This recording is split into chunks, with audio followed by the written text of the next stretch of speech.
Lionel Luthor is dead. Pushed from his own office window as the town reels, Clark races to uncover the truth hidden in Lionel's final message and the two keys that could control him forever. But Lex is already steps haunted by the boy he once was and driven towards a destiny he can't turn back from. With the Traveler's secrets on the verge of being exposed, how far is Lex willing to go to claim the power he believes is his? Bitch. Hello, everybody. I'm Matt. And I'm Maggie. And we are hopefully awesome. That's right, a positive place on the internet where we nerd out about all the geeky things we love. And today's geeky thing is do somebody Smallville. That's right, everybody, because this is going back to Smallville, our weekly podcast where Maggie and I rewatch and recap every episode of Smallville, week by week, episode by episode. We are currently 5 episodes left of season 7. Thank God it's almost over. Maggie, has this been the worst episode, the worst season of Smallville? Yes. Right? Yes. Thank you. I feel validated. I feel validated. So much rougher than like the first season, you know? Yeah. I mean, like, at least the first season was I will like forgive the first season because they're just trying out figuring it out. Yeah. You know, they turn the lights off. They're playing Who's in My Mouth. Yeah. You know? I don't know what to say to that. But like by this point, you should have your shit together. Yeah. I know there's a strike going on. Yeah. But damn it, your shit should have still been figured out from the get-go. It's true. It's true. They should have known. They should have known. They should have known. But you know what they didn't know? They didn't know that we're going back to Smallville. Wait. Thanks where's to Alan the music? Boomer. There we go. Yeah, special thanks to Alan Boomer, our Patreon producer for the month. Thank you for being our producer. We greatly appreciate you, Alan Boomer. You the best in the biz. Hey, Maggie. You're my soda pop. My little soda pop. Man, I wish I should have saved that burp from Vertical. Ah, man, let me tell you, Maggie. This Baja Blast, been thinking about it all day. Oh, yeah. Matt ZR, by the way, shout out to Matt ZR, the homie, the Oracle. What do you do? Where's it at? What did homie do? Homie gotten the comments and broke down the ingredients of both the original Baja Blast from Taco Bell and this to find out if they are the same, and they are in fact different.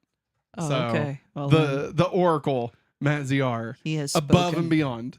Thank Above and you. beyond. Thank you, Matt CR. Sir. I forgot where Sir the button Matt was. What?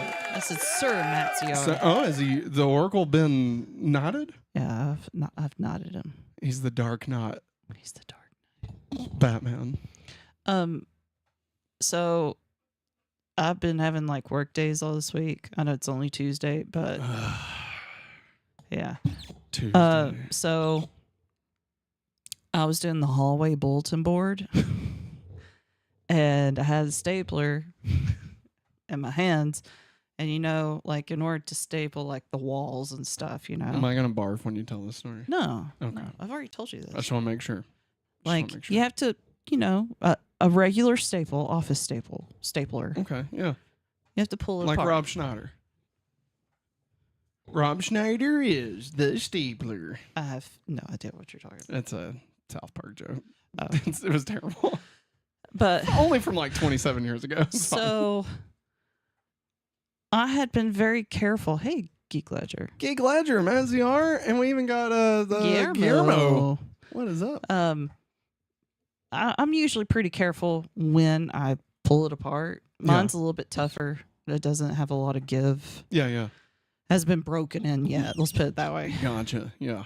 And so usually my finger is not where the staple comes out at. Okay. Today it was. And this idiot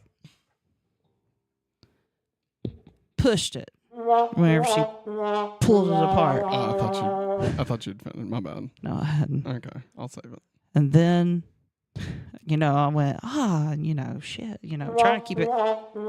Stop it. I'm sorry, I was waiting. You know the end to this. Stop it. I say, oh, shit. And then I look at it, and there's like a fucking staple sticking out my finger. And I was like, oh, my God, I've done it. I've finally done it. All these years, I've dodged this. It's finally fucking happened. I got a goddamn staple in my finger, and I pulled it out. And I was like, okay, it's just, finger prick. Yeah. Go wash it, Just a little prick. Washed it. Put pressure on it. I've had this Band-Aid on it since. Oh, my God. It hurt. I hated it. You can play it now. Got it. Bye-bye, Licks-a-Lot Lucy. That's true. Geek Ledger. Glad y'all alive. Glad y'all are alive. I need some eye bleach. Watch Tom Holland's Cherry on Apple TV. Oh, no. Dude, I stopped watching Tom Holland in other movies after we watched that one where he was like his sister was with the preacher. Remember that thing? Wasn't that Cherry? No. Cherry's something different. Cherry's something else. Yeah. But I think the Russos did Cherry, if I'm not mistaken. They either produced it or... Robert Pattinson's in this movie with him. God, I hated that movie. And I'm just joking about not watching Tom Holland or anything else. But loved him good God. Loved him in... You're not going to say Uncharted, are you? Why? Why? As a joke. You liked it. I did. For a pandemic movie, it was fun. It was fun. Yeah. It was fun. You know what else was fun? What? This week's episode of Smallville. Everybody. I don't know if right. it was fun. Well, I mean, it was an episode of Smallville. Smallville's always fun. Even when it's bad, it's fun. It was sad. Season 7, episode 16, The Descent. Into the Mouth of Madness? Into madness. Special thanks to smallville.fandom.com for helping us curate the information for this episode. This is the 148th episode overall. Shit. We're 2 episodes away from the 150th. And it won't matter. It does. It's a good episode. Okay. From what I remember, it's good. Like, I would say it's not as like important as like the 100th was. Yeah. But like it's a solid episode. Mm-hmm. So not as good as the 200th episode. Now that it's a good one. It's a good one.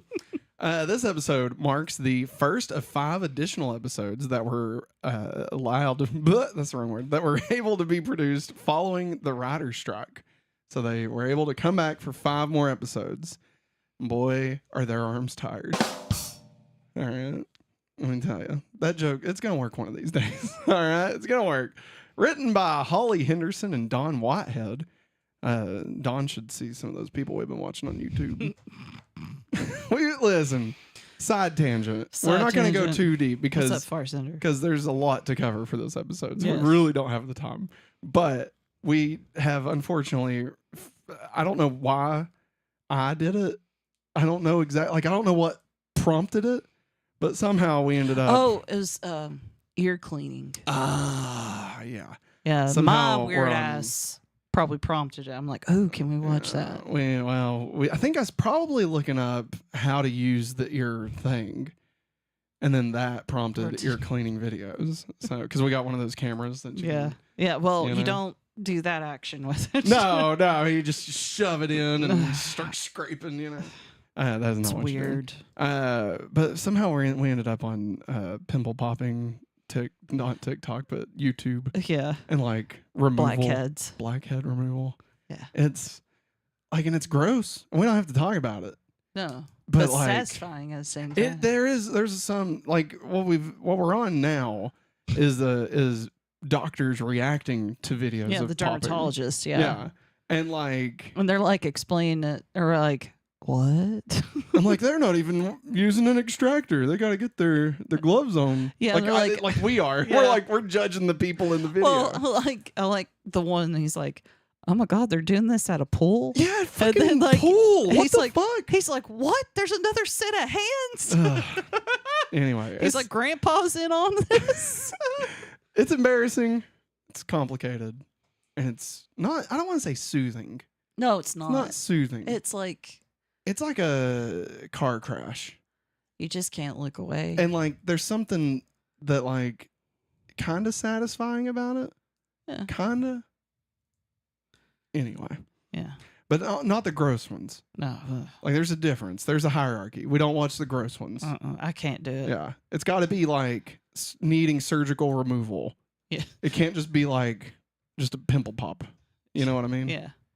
My little pimple pop. That's disgusting. Holly Henderson and Don Whitehead, whose previous episodes include season 7's Lara, Persona, and Traveler, and directed by Ken Horton, whose previous episodes include season 3's Whisper that he wrote, and season 7's Descent, which is the episode he directed. So he wrote one, directed one, and then called it. He pieced out. This is his final episode. He's like, fuck season 7. Getting out here. Goodbye. Goodbye, Dawn. I don't know. Do we have like a goodbye? Keith Ledger said I fell down a rabbit hole of veterinarians extracting plasmas. Ugh. Last about 10 minutes before it got too weird. Dude, and what sucks is like, it's all that's on my algorithm now. Like I told Madison, we messed up your algorithm. I'm so sorry. Dude, because like I had a pretty good thing, but I will give YouTube props for this. It does know the time and where I'm watching to recommend it. Yes. So like only on the bedroom TV at nighttime does it recommend this. Yes. Like when I'm on my phone, it's not recommended. When we're on the TV in the living room, sometime like there'll be like one or two randomly, and Viv but will not. Go, Yeah. She's like, I'm gonna look away. She's like, you're not gonna watch Feed again, are you? Yeah. We also like people getting their feet worked on. It's weird. Yeah, like where it's all dried out and stuff. Calloused. Yeah, calloused. Yeah. Dry. Anyway. Crusty. That's disgusting. So trivia for Ken Horton. In a season 8 episode, a coffee tin resembles a tin from the chain Tim Hortons with the logo reading Ken Hortons.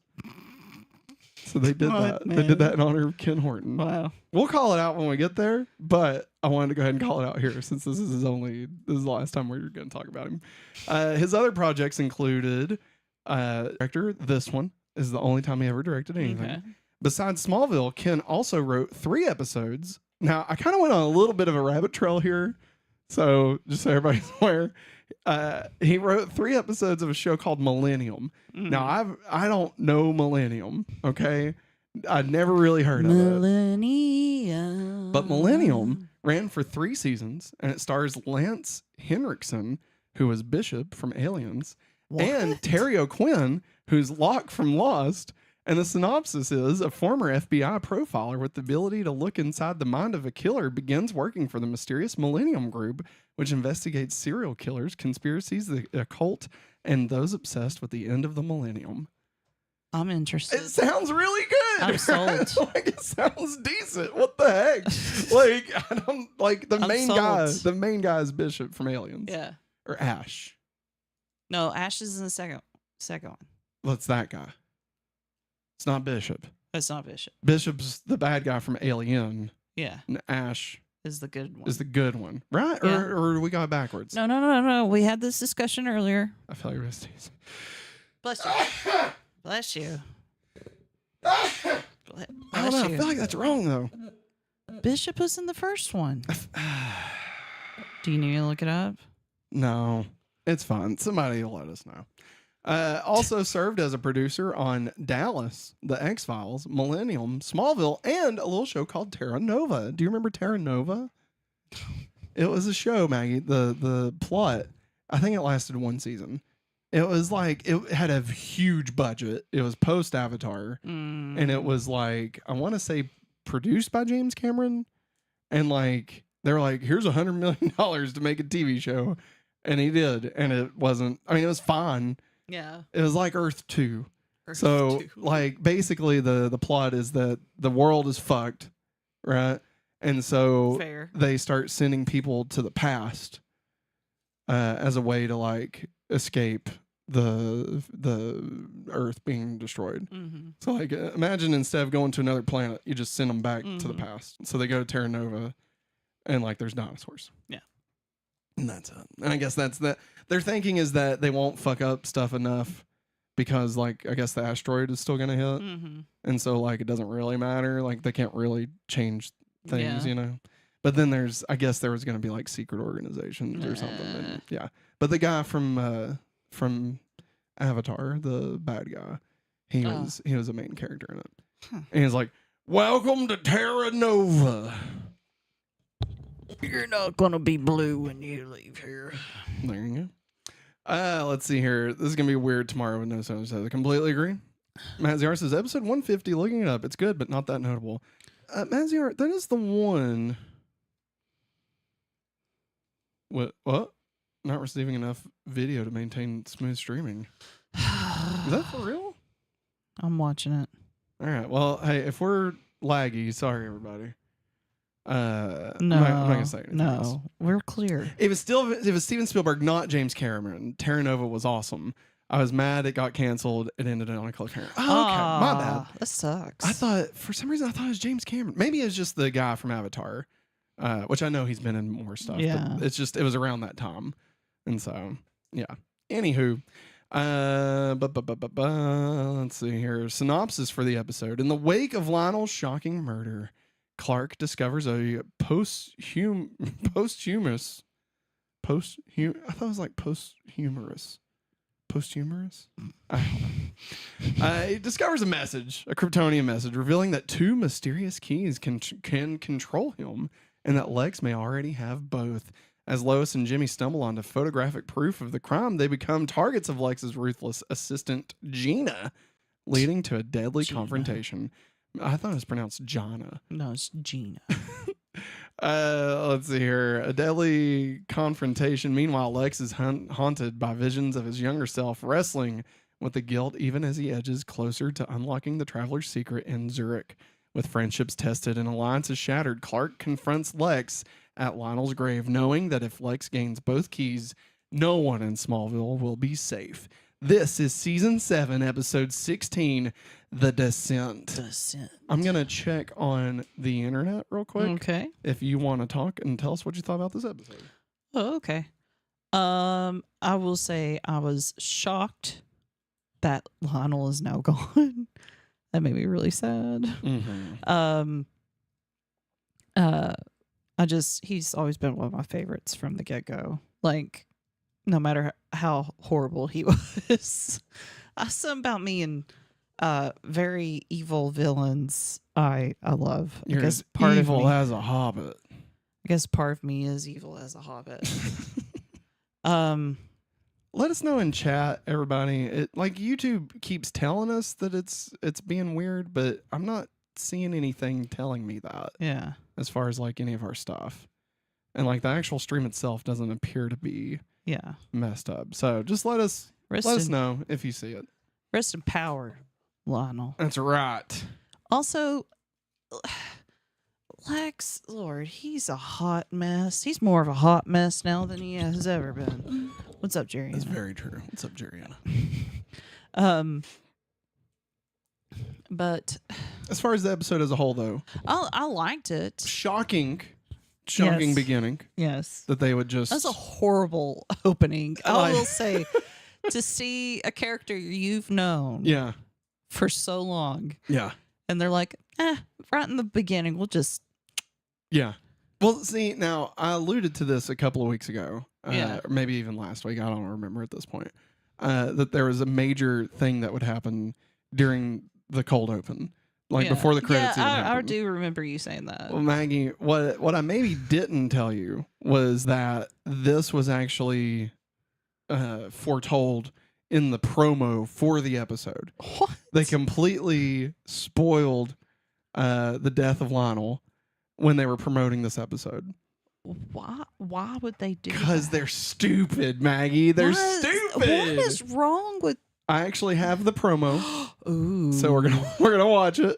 So everybody, dead. This is the original promo for this episode of Smallville. It wasn't an accident we were in Smallville the day of the meteor shower. My life changed forever that day. You never looked at me the same again. this aired multiple times. I was raised in your shadow. Now you're gonna die in mine. Look at that! That's what they put in the episode. The story. You believe that shit? Assholes. Isn't that ridiculous? Like, why would they do that? Why would they put that in the promo? And like, so I'm sitting there and I'm like, oh, I mean, I'm gonna watch it, you know. Yeah. But like, Well, little did you know. little did I know that it would literally be in the first 3 minutes. Like, I was expecting maybe that's like the build up. Yeah. And I thought, oh, well, obviously Clark is gonna catch him or something. Yeah. Like, you know, they're using this. Surely they're not gonna just give away the death of a major character of the show. Surely not. It's a dream. And It's a then- dream sequence. I Isn't it, mean, guys? you would think, but no. What? What's that gummy stuff you were messing with, Maggie? It has piqued my interest. Let me show this you is a bigger- Guillermo in chat. Yeah, Guillermo. It's called Crazy Aaron's Thinking Putty, and there's different ones. Crazy errands. Like this one's got like animals in it. It This does one, not taste as good as it looks. I'll go ahead no, and tell it you does. that much. You don't eat it. But this is like it's called Take a Taco. It's got little tacos in it. I just Take a like taco. yeah. I just like how this one feels Yeah. because it doesn't have all the hard things in it. Yeah. But every now and then I do get out that because it makes popping sounds. Mm. So back to the episode.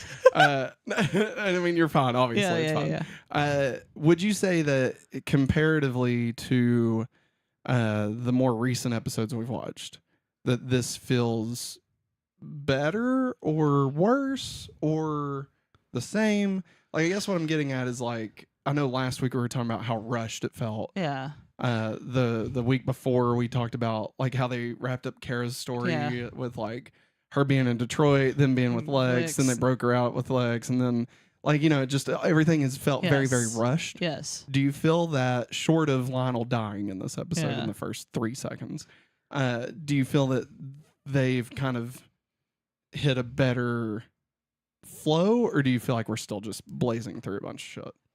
I feel like part of it, they have a flow to Okay. because of the key thing that's been. But then part of it, I feel like is rushed. Yeah. Because I will say, a part of me really and truly thought Lionel was going to be saved Oh. as he was falling. I was real like, in my heart of hearts, I was sitting there. I was like, he's gonna get grabbed by somebody. Either it's something's Clark or gonna somebody. happen. Time travel. Somebody is going to save Lionel. Yeah. And it didn't happen. And I was just Yeah. like, what the fuck? They didn't do a good job of, in my opinion, of like making us know that this is permanent. Yeah. Like, especially with the amount of times that death has been not like overturned. Yeah. That's only happened a couple of times. That's just people just are like, I might die today. Nope. Yeah. But like, I feel like they could have done something a bit more permanent from the start, because it did feel so abrupt. Yeah. Now, I will say there was a reason it felt so abrupt. And I'll go ahead and talk about it here since we're talking about it, but I have it later on, so I'll just skip over it when we get there. This was actually the original ending of last week's episode. So it was going to end with Lex killing Lionel. Wow. And so when they realized before the episode aired, because the episode aired in like March, I think the end of March, they realized, hey, we're actually going to be able to come back and do more episodes.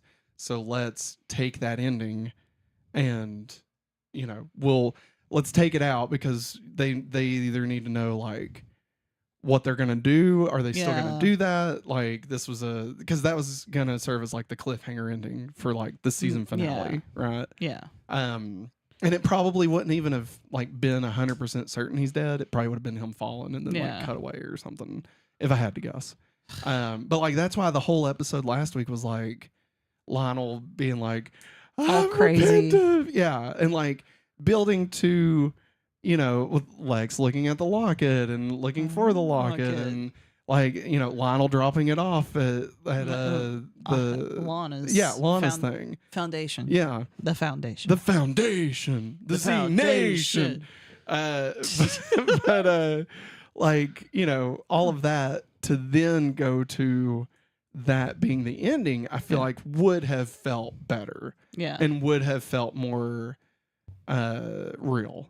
Yeah. I think it was just where this just started, Mm-hmm. and like this is the first thing we see. We do the opening credits, and then we spend the whole episode, like short of a handful of scenes, like either at the Daily Planet Mm-hmm. or at the Luthor Mansion or in Metropolis, Yes. and like it's all very much surrounding Yeah. this event, Yeah. right? Yeah. And so I'll agree that I feel like the fact that the death opens it makes it feel rushed, but the whole episode being in reaction to that event, I feel like felt more like real Smallville. Yeah.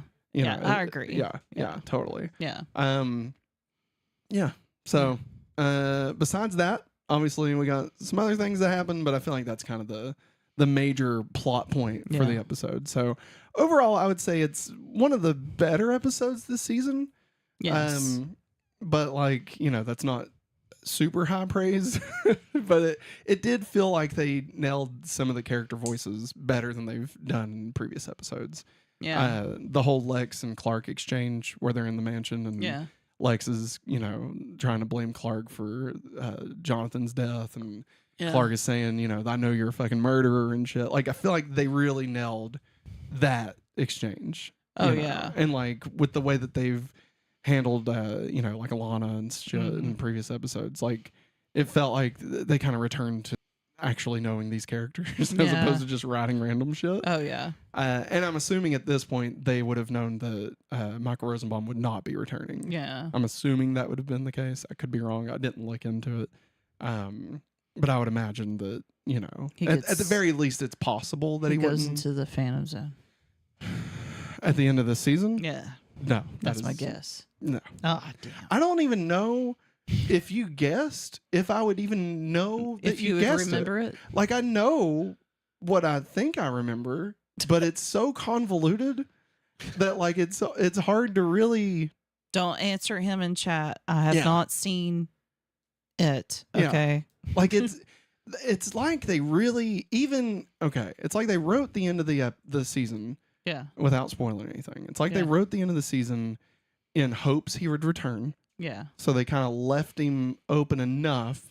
You know, it's not a final moment for Lex Luthor, right? So it felt like they leave it open enough so that like they have wiggle room. Yeah. And then they deal with it in season 8, but like they never really. It feels like early on, especially, they don't commit hard to the fact that Michael Rosenbaum is not coming back. Yeah. And like they're still pretty wishy-washy about it. Yeah. And I don't know if that's because they were still trying or if they just literally had no idea what the fuck to do because they're down Lex Luthor in their Superman show. And like it's supposed to still lead to, you know, Superman at some point, and Lex Luthor's kind of pivotal to that. Yeah. But gotta start making him evil right now. But luckily, I feel like what they do without him is really good. Like I feel like the things that they do to strengthen the show with the lack of Lex is still a really good show. But like the Lex thing, like it's not quickly wrapped up, and like it's something we deal with for at least a majority of season 8, if not even beyond. Oh, okay. Like it's very, like I said, it's just wishy-washy. I feel like wishy-washy is probably the best way I can convey my feelings towards how they treat it. But yeah, without getting any deeper than that. Yeah. So don't feel hopeful that you're going to feel complete at the end of season 7. I figured not. I think the finale is another one of the main reasons why I dislike this season so much. It's just the whole Veritas thing is just so fucking God. It's all over the place. Every time they've shown that damn window, Matt goes, I hate this. Yeah, I do. Like, why even? I've talked about enough. But you know what I've not talked about? War and what it's good for. What is it good for? Absolutely nothing. Say it again. Whoa! All right. So we got Sailor Pandy in chat says, Yes. "Hey guys, what's up, What's Sailor up? Pandy? I miss your pink hair." saying no. Because I know. Yeah. R.I.P. I understand, but Yeah, no. I mean, obviously we but have you to got to go, earn your but- keep there, so you can bring it back. That's right. Game City Savior says, but you're not sure. Yeah, I don't know about that, so I'm not going to say that out loud. Y'all watch, listen to Talkville, right? This is from Geek Ledger, the podcast. So we don't actually watch Talkville yet. One, because Maggie's never watched all of Smallville, so we don't want her to get spoiled. And two, because we don't want it to like color us talking about it to where like we just start regurgitating what they've said. So we kind of want to keep it, separate. Yeah. But I mean, it's awesome. I definitely love that they're doing it. And whenever we finish ours, so in like 2 years, I hope to get to listen to at least the big episodes for sure. But he said that Michael Rosenbaum had a separate podcast where he was talking to Danielle Panabaker. That's what's her name from The Flash? Caitlin. Yeah. She talked about how they would wrap people out of crossovers when they brought up the fact that CW was paying them less for the crossover episodes and supporting actors were basically sidelined. She talked about how the actress who played Iris was always setting drama on set. Jeez. She also said the actress playing Iris made it very difficult to get work done, and she eventually asked the writers to not give her scenes with Iris unless... Shit, that's crazy. How she and some of the cast of the Flash TV show tried to talk to people making the Flash movie, and the director said to their face, "Why would fans want Timu Flash?" That's messed up. But yeah, we got that the other Flash. Yeah. Well, and I feel like that was a... I don't want to open up this can of worms. No. We've talked about it. If you want to know all our thoughts about Ezra Miller and what their whole deal is, we did a Flash review back when it first came out. I feel like that basically covers our feelings on Ezra Miller, so we're not going to dive into that. No. But I feel like the reason we got them on the Flash TV show was because they were a fan of the character and of that idea. Okay. Not necessarily of the show. I don't remember that specifically. But I think they just appreciated like the multiverse and DC and like the legacy and I think that's why they were a bit more game to be there as opposed to the director talking shit, which doesn't super surprise me. Like I like the director. They did It. They're doing the Return to Derry series and stuff. So like I can see why Return to Derry looks like it's just another It movie, but it's a series. Yeah. Right. And so I could see why he would think that the Flash CW show is Timu Flash. And I mean, let's be real. I mean, he's not entirely inaccurate. Like, I love the Flash series. Yeah. Right? I loved Arrow. I loved all of it. I actually just watched a scene from the Crosses crossover. Yeah. And was like, God damn it, I forgot how much I actually fucking loved Crosses. Like, it was Brandon Ralph talking about losing everybody. Yeah, and he was, and Maggie said Kingdom Come Superman. I was like, I love you so much, Maggie. God. Marry me all over again. I did. I was like, she knows. But obviously budgetary wise, the Flash and the Arrowverse shows were of a lower quality than the movies. I mean, that's just, it's a CW show. Yeah. Like, nothing wrong with that. They made great with what they had. Chance Ellis just subscribed. Woo-woo! Thank you so much. Welcome to the Dog Pound. Nailed it. There you go. But yeah, even I would say the same thing about Smallville. Smallville, obviously, much lower budget. We were even talking about how Cyborg wore a silver tracksuit. That was the whole Cyborg suit. Yeah. So yeah, I'm not. He's the director. I feel like his name's Andy something. But he seems a little Andy Richter from Conan. Just want to see what you'd say. It was actually one of his 5 brothers. Is one of his 5 brothers? It was Douglas Richter, the director. That's a stupid joke. All right. Let's see. The director was Andreas Machete? Yeah, machete. Yeah. Mm. Yeah. Anywho. War, what is it? One last thing. Sorry. One last thing about this. It is kind of bullshit. Given the quality of the effects of the Flash movie in some of the scenes, that he would talk shit about people not having good effects. Okay. Yeah. Like I like you. Right. And I really enjoyed the Flash movie. Again, all the stuff about Ezra Miller. If you want to know our thoughts on that, go watch the Flash review. But the movie itself, we actually really enjoyed.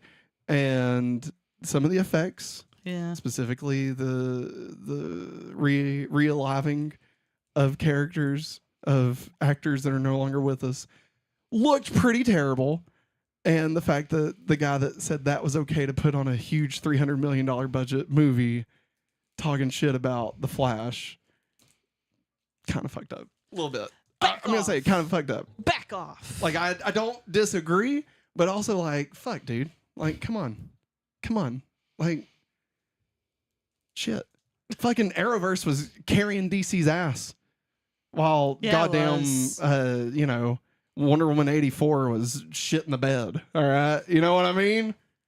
Totally. Anyway. How the big bad plot has progressed this week. Lex kills Lionel in order to take away his Veritas key. After realizing Lionel gave the key to Chloe and taking it from her, Lex now has both keys needed in order to open the safe deposit box in Zurich. However, as Gina, Lex's assistant, deletes the image showing Lex murdering, she inadvertently also, Clark is in fact the traveler that Veritas had prophesied about. No. There's so much bullshit in everything I'm saying. But when she tries to tell Lex, she is secretly attacked and killed by an unknown assailant. Is this the work of Lex or someone else? Lionel's ghost. It was Lionel's ghost. It was Lionel's ghost. Merry Christmas. That's why in the thumbnail he's glowing. It's It's a ghost. It's a ghost. Or he's leaping. Lionel is actually a leaper. You know what it reminded me of? All this Veritas shit. And like Lionel being like, oh, I've been searching for the traveler my whole life. It reminds me of spoilers for Buffy the Vampire Slayer, the series. Okay, I feel like we've spoiled it enough. I've watched that. But just to be clear. Remember in like the second to last episode of Buffy when she finds that old woman who's like, I've been here forever. Here's the weapon you've been supposed to have your entire life. This is the end. She's like, what the hell? And then fucking Guy Gardner breaks her neck and he's like, you ready to finish this, bitch? Like, that's what this whole thing reminds me of. It's like we're going to cram a bunch of lore that doesn't matter and that doesn't fit, but we're going to cram it in here, and it is what it is. And that's what Veritas feels like. It's just that in Buffy, it didn't matter. Like, it was like, here's 5 minutes of exposition, and she's dead. We're moving on, right? Like, it was like, it doesn't matter. None of this matters. Yeah. But here, now we're moving on, and we're not even going to worry about talking about it. It's fine. Like, don't even worry. None of it matters. It doesn't even matter. So don't get held up on it. And like Veritas, they're like, oh, this matters. This matters a lot. And it doesn't matter. Yeah. I'm going to tell you right now, it doesn't matter. It maybe gets like retconned to matter. Yeah. Ironically enough, the retcon of Veritas gets retconned to actually be better than it was when it was a retcon. Yeah. When they start retconning the retcon, oh boy. Yeah. We call it the fixers. Or I'm sorry, fissures. The like fissures. Anal fissures. Whoa. How Clark and Lana progressed That's a this touchy week. subject. No. Whoa, Maggie! Well played. Well done. I'm so tired. I'm very proud of you. Thanks. So Clark and Lana have no interaction, but Clark is still trying to locate Brainiac and Kara to try and find a way to heal Lana. Bruh. She's gone. Bruh. Just let her go, dude. They already wrote her out. All right. She's not even in it. How Lex and Lana have progressed this week? No interaction. How Good. Clark and Lex have progressed this week? Well, Shit. Clark and Lex's rivalry comes to a head in this episode as Clark finds out that Lex killed Lionel.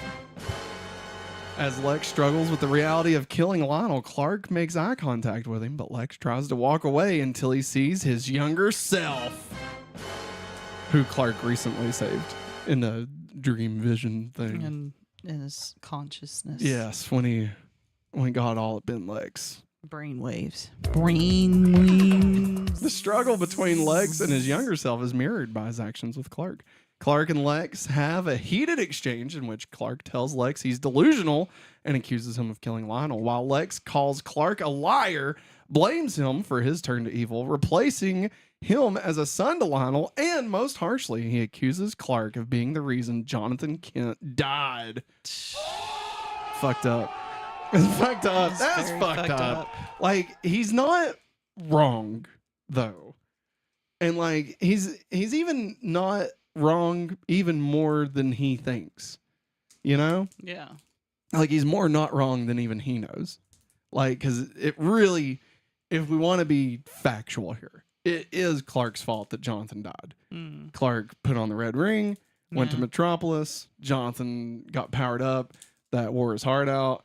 He had a heart attack. And also the whole, like, I brought Lana back to life, but now my dad's dead. Like, Yeah. also that whole thing, right? I mean, that's also Yeah. part of it, obviously.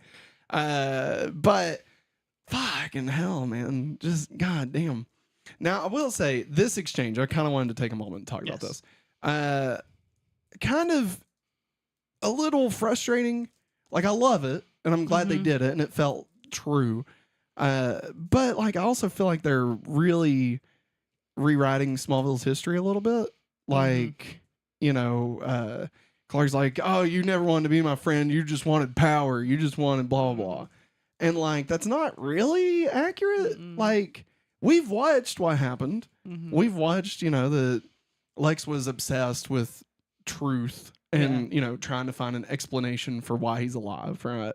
And, like, what happened to his car. And Yeah. he became obsessed with Clark in that way, not because of wanting the power of Clark. That I feel like that kind of came later. But like that dishonesty between their relationship, which true Clark definitely pushed a lot of. Don't get me Yes. wrong, like he's definitely, you know, very much. Well, that's straight to your face. Yeah, but Lex did too. Like, Oh, yeah. at every turn, Lex, you know, every turn was lying to Clark. Every time he didn't tell Clark about the fact that he's watching his family, Yeah. taking pictures of their farm, taking pictures of, you know, all these symbols and shit. And like, he's got a bunch of like 8-foot pictures of Clark on his walls that he like looks at when he's like touching things. And like, it's just, you know, like it just, I'm just saying there's a reason this stuff happened. And I feel like in that exchange, even the writers were like, I mean, that's what happened, right? He just wanted power, right? Like that's what it was. And like, no, he wanted Clark's life. He wanted to be like he was obsessed with Clark, but he was also jealous of Clark. And like that's what caused everything. Now, granted, they ran through all of that when Lex finally did make his turn to evil and being a cartoon bad guy in season 4.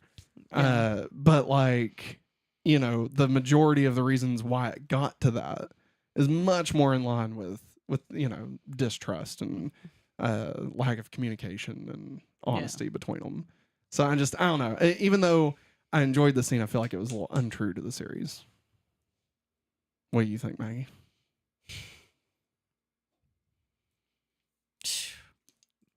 Guys, everybody. Just Wow. trouble. Wow. Wow. I'm so sorry, man. Wow. I'm trying. Jesus fuck. Oh my God. In the end, Clark I and love Lex you. exchange looks with one another at Lionel's funeral, both showing they will never back down from each other and ultimately setting up their eventual showdown. Where they'll make out. This is the ultimate showdown of ultimate destiny. Boom, boom, boom, boom, boom, boom, boom, boom, boom, boom, boom, boom, boom. Old Godzilla was fucking around. Tokyo City. Anyway. Like a big playground. How Jimmy, Chloe, and Kara have progressed this week. Kara is still missing. Jimmy and Lois work together with Chloe to try and prove Lex killed Lionel, but there's still no word on the kiss that Chloe and Jimmy shared. That's correct, right? We still not heard anything about that. No. They talk about each other. I say no. Yeah, I don't remember. No. I know we revisit their relationship. Like, this isn't the last time we've seen Jimmy and Chloe together. I'll just put it that way. Mm-hmm. So, like, I don't know if they specifically talk about that kiss or if it just is what it is. Yeah. How Clark and Lois progress this week. Though they don't have any much screen time, I don't know if they were actually I guess the first scene in the Daily Planet, they were technically in together. Clark does save Lois and Jimmy in this episode. A very cool scene. Yes, it was. Get a cool scene. Super Get it? cool. Because they were in a freezer. Yeah. And so they were cold. They were cold. Cold. Do you get it? They were cold, Maggie. I do get it. They were cold. Hello, God? Cold. Get it? Yeah. They were cold. Cold? Cold. Captain Cold. All right. Cold? We have so much to cover. Cold. I thought that was a cool scene. Yeah, Did you like this? Yes, I did. Felt very Superman. Very Superman. Yeah. Also, who keeps their freezer that cold? Yeah, it was a little too cold. I feel like when I worked at McDonald's, the freezer could not kill somebody in 2 hours. Jonna must have cranked it up. Maybe she did, you know? And like, why does the Daily Planet have that? Wait. Yeah, they were at the Daily Planet, right? Because she gets Chloe at the other place. Yeah. So why would the Daily Planet have a freezer? Like a food freezer? Mm-hmm. I don't understand. Unless they're somehow connected to another building. Like maybe the building of the Daily Planet is like a lease. And like they lease out office space to like... I mean, I guess they could technically have like a cafeteria that would technically need, you know... Yeah. If a lot of people are working there, yeah. I mean, you think like CNN probably has a cafeteria in their building. So yeah, but still though, that's Shake it's not like we're at the fucking Stride Gum factory. You know, like it just seems way too cold for a commercial food preparation space. You know, I love how deep we're thinking about this. We're like a logistics standpoint. Yeah. You know, I was thinking like, when you call up your dad, call up my dad, the electrician, ask him what kind of power would be flowing in and out of a commercially licensed building. Like, could it support something with sub-zero temperatures? You'll make his day asking him that. I'm joking. I'm more or less thinking like, you know, underneath the Magic Kingdom, they have all those tunnels and stuff for like the cast members and everything. And maybe like there's like another building connected and they take food over there or something. No. I don't think that's it. Okay. Sorry to dash your dreams, Maggie. Fuck that Stride Gum episode. I mean, we're talking about like two buildings on a city block. Yeah. It's not like you know, real cities don't do what Disney World does, right? Like, it's not even like a campus. It's like we're talking like an actual city block. Like, they don't have tunnels that connect them, Maggie. Maggie, I'm pretty sure. Mole people, mole people, mole people. Is this how I find out? Is this how I find out that you're in like conspiracy theories and stuff? No, I mean, you're the one over there chanting "mole people" all of a sudden. I'm just wanting to mess with you. Hey, Reed. I want to hear it from him. There you go. I'm not gonna say what that is. Let's get into continuity, baby. Lizard.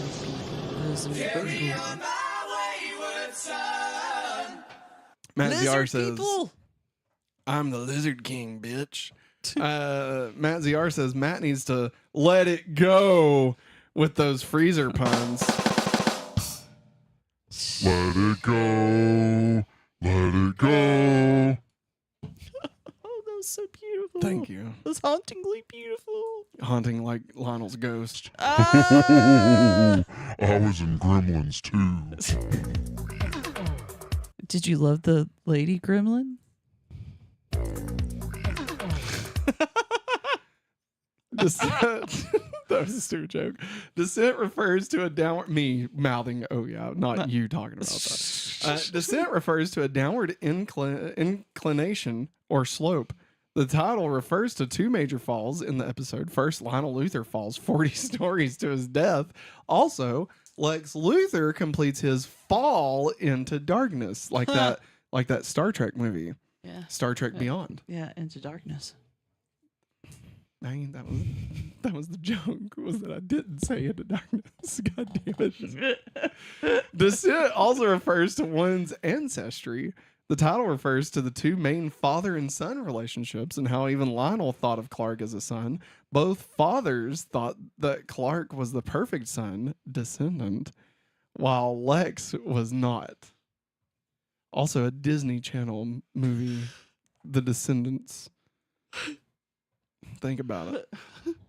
Lana Lang and Kara Kent do not appear in this episode. Yeah. The shocking murder of Lionel Luthor was completely spoiled by the CW. I already talked about that one.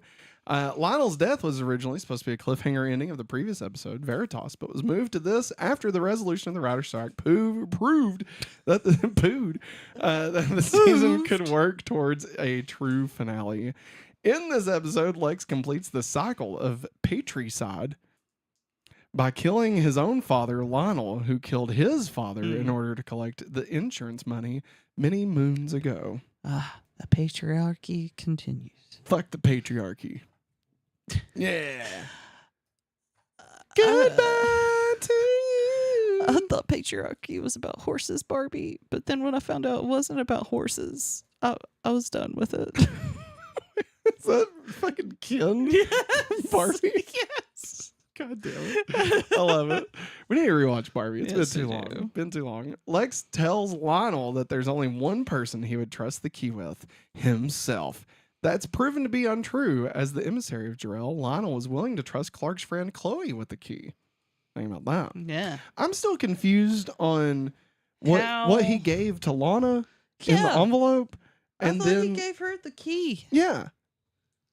Like, did he have enough time to know Lana was attacked by Brainiac, and so he went back, got the key, then went over to Chloe, gave it to her, and then went to Luthor Mansion or Luthor Core to be attacked by Lex? Like, is that what we're supposed to believe? I guess. I didn't look into it.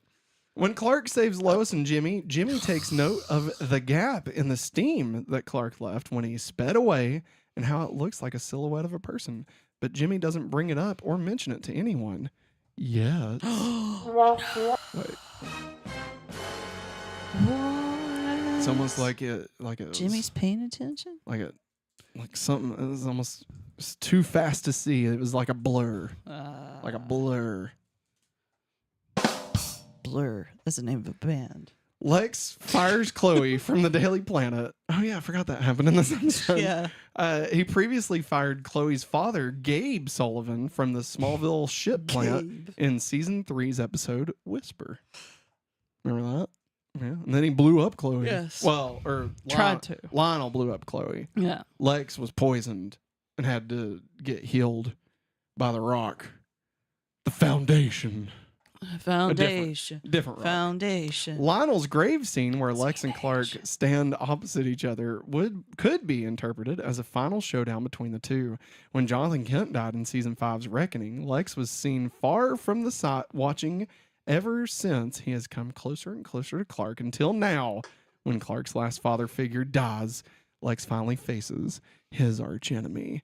One shall stand, one shall fall. Autobots, transform and roll out. I love it.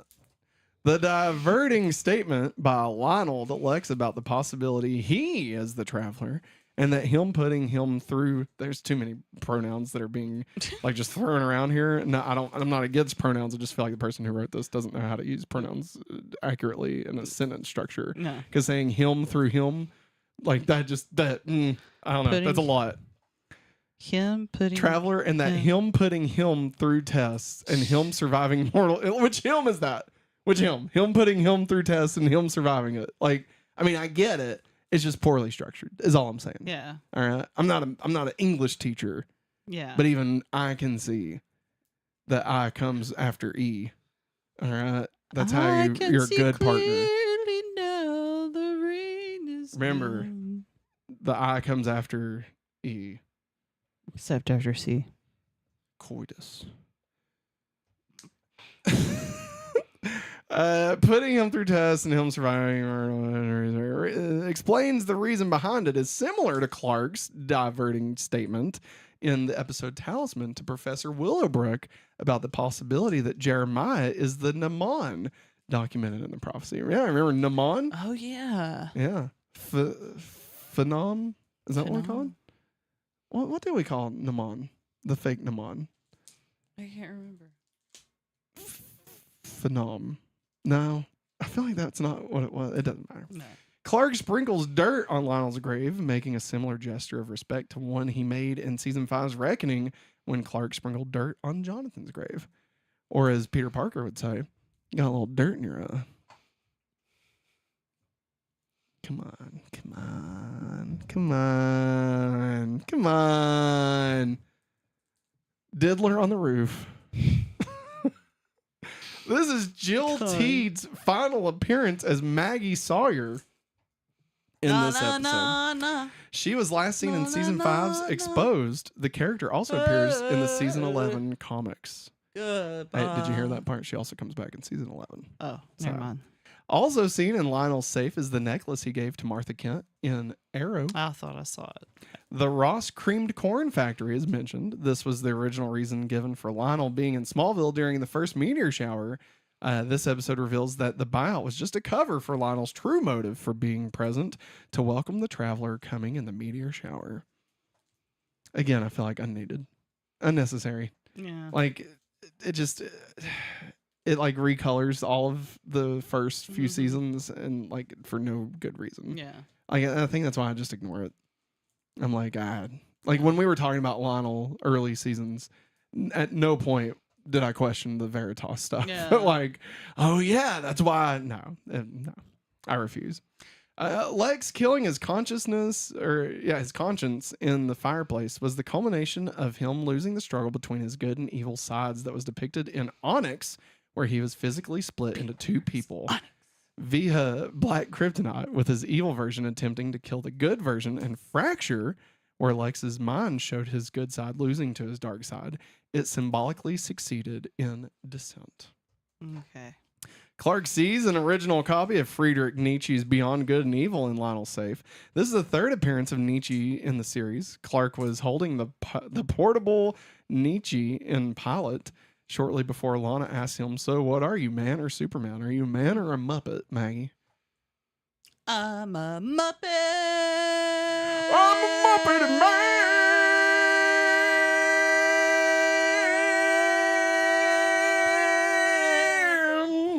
I'm a Muppet of a man. I'm a very manly Muppet. All right. Okay. Sorry. No, it's fine. It's good. I like this. In the episode Suspect, Lionel is shown reading the same copy of Beyond Good and Evil. The line he reads says, "That which is done out of love always takes place beyond what is good and evil." Nietzsche felt the compassion is the greatest human weakness because it allows the weak to restrict the growth of the strong. Lionel trained Lex relentlessly in this philosophy so he would never accept defeat. And finally, this episode marks the 72nd appearance of Clark's red jacket and blue shirt outfit, which he wears frequently throughout the series. Maggie, do you need anything? I need to walk around for a few minutes. Okay, why don't you go walk and while I start the Memoriam segment. Okay. Now, there will be Lionel, but we have two other people to talk about first. Oh, okay. The first one is Jill Teed as Maggie Sawyer. So go get you like some Chex Mix. Chex There you Mix. go. We gotta get our sponsorship. There you go. All right. Now it's time to remember all those. Go ahead. Go ahead. It's just because it's going to go to the wad when I do this. All right. Remember all those that we lost this week on Smallville. We're all gonna die. Jill Teed as Maggie Sawyer. This is her final appearance. She appeared in 4 episodes of Smallville. Jill Teed portrayed Dr. Avery Parsnell on Arrow, as well as Sharon Powell on the television series Superman and Lois. Jill Teed also portrayed Madeline Drake in X-Men 2. Her character was the mother of Bobby Drake / Iceman, played by Shawn Ashmore, who Smallville fans will know as Superboy. And his brother is Aaron Ashmore, who's Jimmy Olsen. Other projects she worked on includes 1 episode of The X-Files, 1 episode of Party of 5, 1 episode of Sliders, 2 episodes of The Net. There was a series based off of the movie The Net. She was in the movie Mission to Mars, Along Came a Spider, 2 episodes of Battlestar Galactica, 2 episodes of Stargate SG-1, Black Christmas, the movie, 2 episodes of Reaper, 2 episodes of Flash Gordon, which also starred the guy that played Whitney on the first season of Smallville. So there you go. He played Flash Gordon. There's a little connection there. 1 episode of Caprica, playing a different character than she was in Battlestar Galactica. She was in the movie Charlie St. Cloud and the movie This Means War. 1 episode of Supernatural. She was in the Halo 4 Forward Unto Dawn miniseries. She also appeared in Battlestar Galactica Blood and Chrome, which is a TV movie. And it was yet another character that she played in the Battlestar Galactica universe. She was in 2014's Godzilla. It was in 1 episode of iZombie. Numerous Hallmark movies as well. I did not list them all. It's like The Dog and Christmas. The Dog Saved the Christmas. Picnic Christmas. The Dog That Saved Christmas. The Love Christmas Envelope. Too. The Pina Colada Pineapple Express. Like just a ton. Just lots of garbage. But yeah, so this is her last episode. Also, the final episode for Anna Galvin as Gina. Yeah. Who appeared in 7 episodes and is tied as the 10th most frequently seen reoccurring character in the series. Do you know that? 10th most seen reoccurring character. Anna Galvin also portrayed Sarah Neal, the mother of author H.G. Wells, on the CW television series DC's Legends of Tomorrow. Yeah.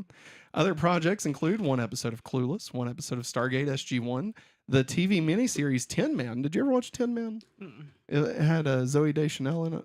It was like a BBC miniseries. That was a sci-fi. I thought it was BBC. I thought it was a miniseries. Yeah, I thought it started on BBC, and then maybe they re-aired it on Sci-Fi. maybe. I could be wrong. I could totally be wrong. I could 100% be wrong. She was in 1 episode of Kyle XY, 1 episode of Stargate Atlantis, playing a different character, 1 episode of Caprica, 4 episodes of Stargate Universe as yet another character. Let's go Stargate. 2 episodes of Supernatural, 1 episode of Almost Human, 1 episode of Once Upon a Time as Madeline DeVille. Cruella's mother? Probably. Given the time frame, yeah, probably your mother. 1 episode of iZombie, and she was in Warcraft, the movie. Did you ever watch the Warcraft movie? I didn't either. It was directed by the guy that made Tron Legacy. What? I think. I could be wrong. I could be wrong on that. I think it was. Right? Or Moon. Right. And it's David Bowie's son. I'm pretty sure it's David Bowie's son directed Warcraft. Or Moon. And then did Warcraft and Tron Legacy. I don't know. I could be so wrong on all 3 of those points. All right. There could be no tie to any of them. But I feel like that's accurate. Yeah, it is David Bowie's son. Duncan Jones. And did he direct all 3 of those? I'm pretty sure he directed Moon. I'm pretty certain about that. Moon, Source Code. Source Code. Oh shit. The secret sequel to Quantum Leap. Moon, Source Code, Warcraft, and Mute. So not Tron Legacy. What? Why the fuck did I think he did Tron Legacy? Mm-hmm. The fuck? All right. And finally, the one that we really want to remember is John Glover as Lionel Luthor. Maggie. Oh. I mean, that's what you usually do. You want me to do it? Mm-mm. I'm going to do it. Give me John a second. Glover as Lionel Luthor. John Glover appeared as Lionel Luthor as a special guest star during season 1, then as a main character from season 2 through season 7. He would return a handful of times as a guest star through the end of the series. No future spoilers. For a total appearance number of 145 episodes. All right, you can stop. Okay. Good job. That was good. He also appeared as Lionel Luthor in 2 episodes of the Chloe Chronicles web series for the WB.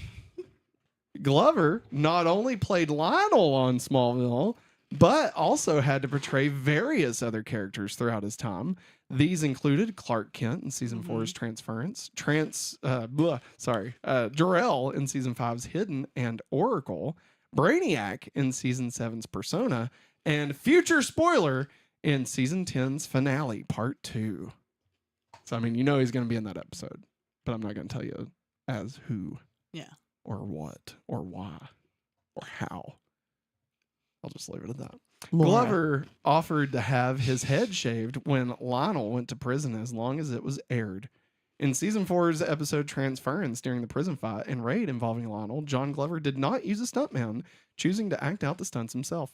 The stuntman stood ready, but was never used. Yeah, let's go, man. On top of Smallville, John Glover has some other notable DC Comics connections. In 1981, he appeared in The Incredible Shrinking Woman as Tom Keller, along with Ned Beatty, the man that played the Superman the movie version of Otis Berg. What the fuck? The film was also directed by the directorial debut of Joel Schumacher, whom Glover later worked with on Batman and Robin as Dr. Jason Woodrue, the scientist behind the creation of Bane and Poison Ivy.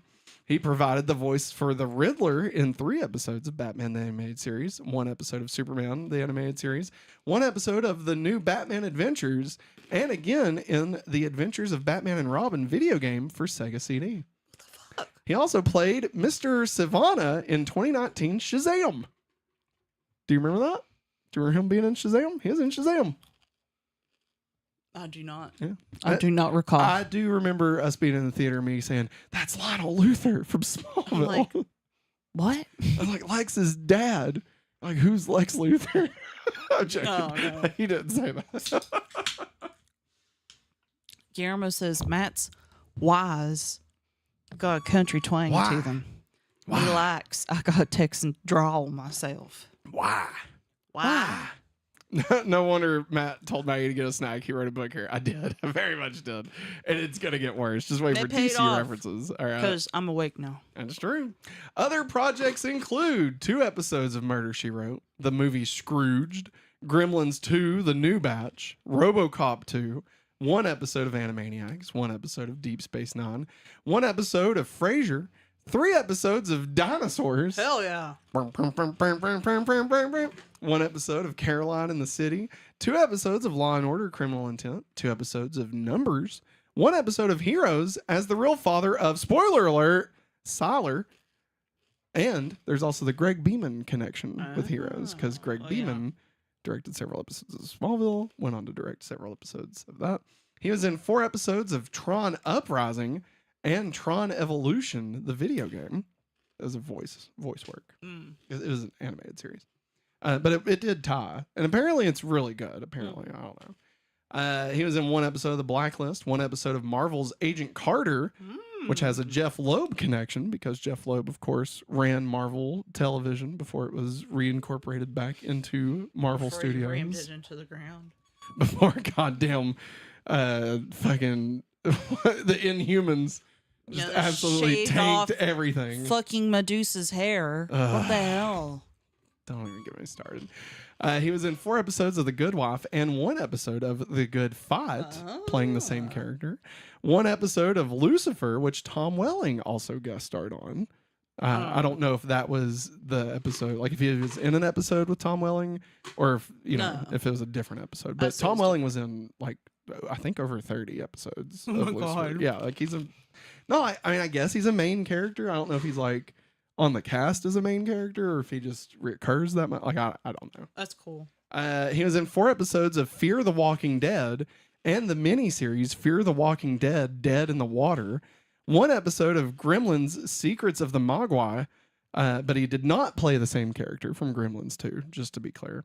And he was also in 3 episodes of And Just Like That. That's the Sex and the City sequel. What? He's in 3 episodes. He's in 3 episodes. Oh my god. You're having to watch it now. You're having to watch it now. I don't know if I want to. But that is the end of Lionel Luthor, everybody. He will return, but not as a main person. He So returns as a ghost. now it's time for the Freak of the Week. Major Funky. All right. So we have a special update Update. here for those who... A super update. Yeah, it's a super update. Good job, Maggie. For those who may not have been here during the Super 90s playback stream this past Thursday, so on August 7th last week, we found out some news that had to make us update the current ranking for this season of Smallville. So instead of rehashing all of that, I've actually clipped out a segment that we will play from here.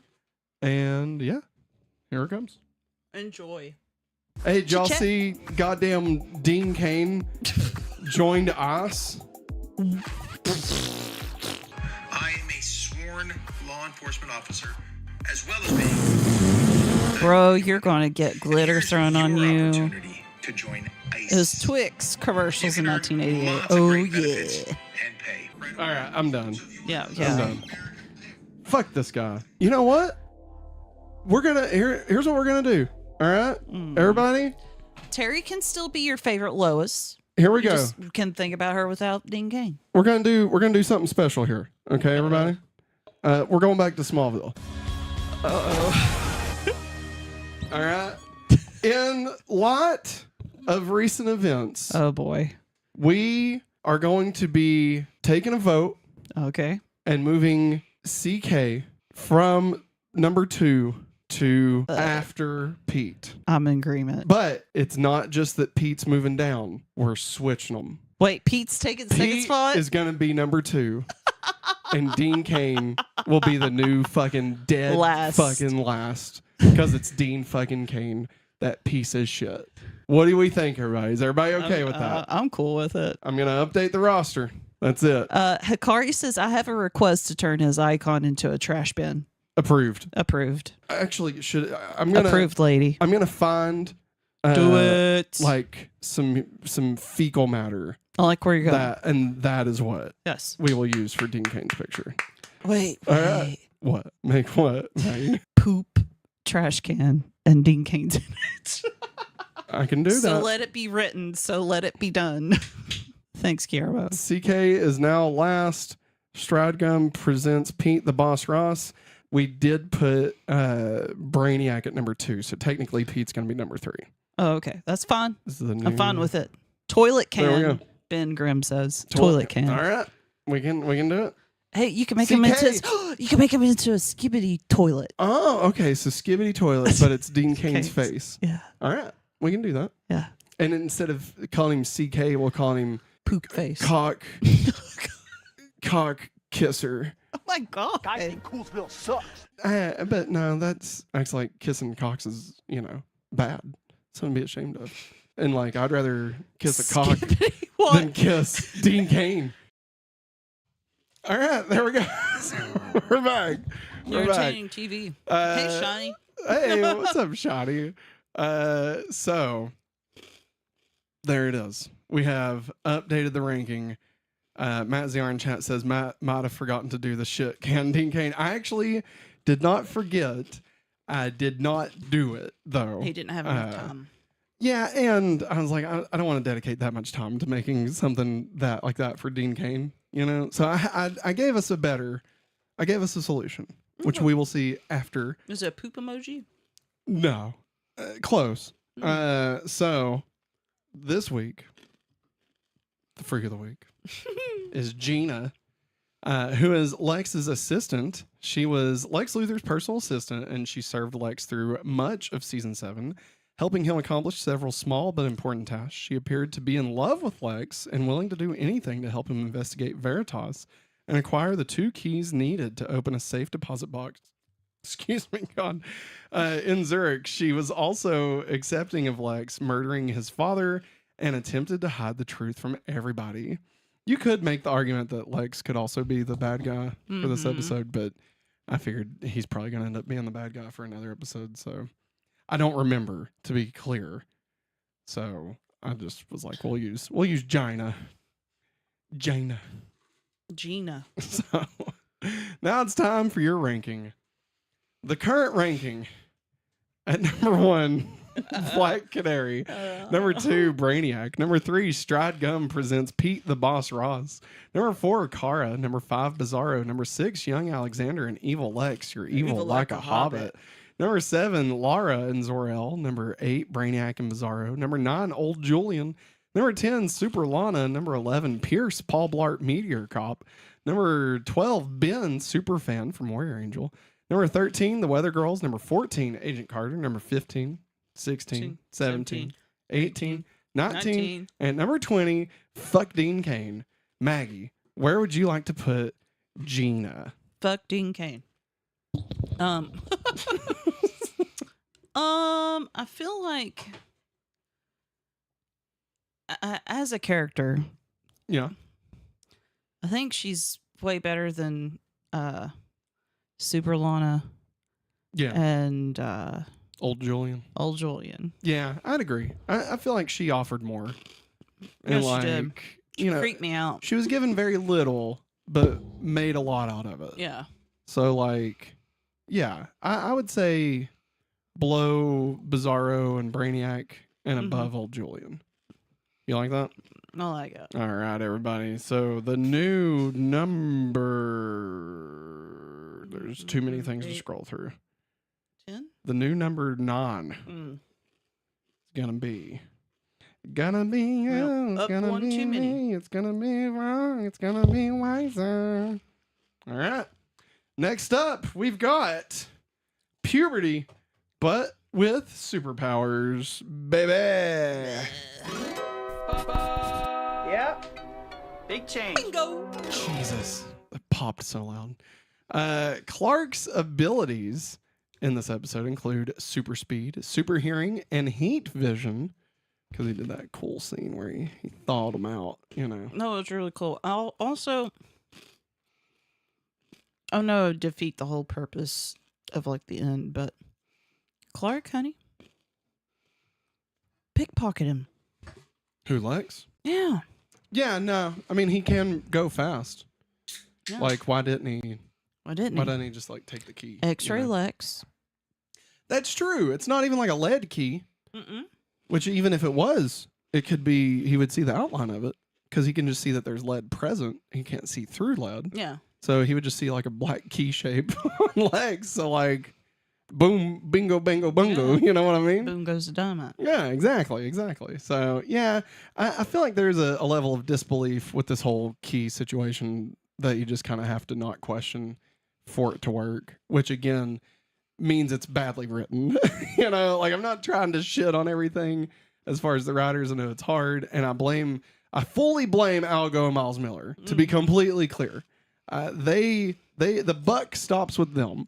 Okay. Yeah. So even if it's not their fault, the fact that they let other writers take it in this direction and be this flawed still lands at their feet. Okay. Yeah. Like that's the thing. Assholes. Exactly. But Maggie, here's the true question. No flights, no tides. Did they break the rule this week, Maggie? I mean, Lionel flew. Damn it, Matt. You took it. Gotcha, bitch. No. No. I agree. There's no tight, sexy clothing either. So. No. Unfortunate. No. I'm like a bird. I wanna fly away. I don't know where my soul is. I don't know where my home is. Maybe I'll leave again. Now I'm saying goodbye. And every time you try to tell me that you love me, each and every single day. I know I'm gonna have to eventually give you. Yeah. Oh, my love is great. Oh, my love is true.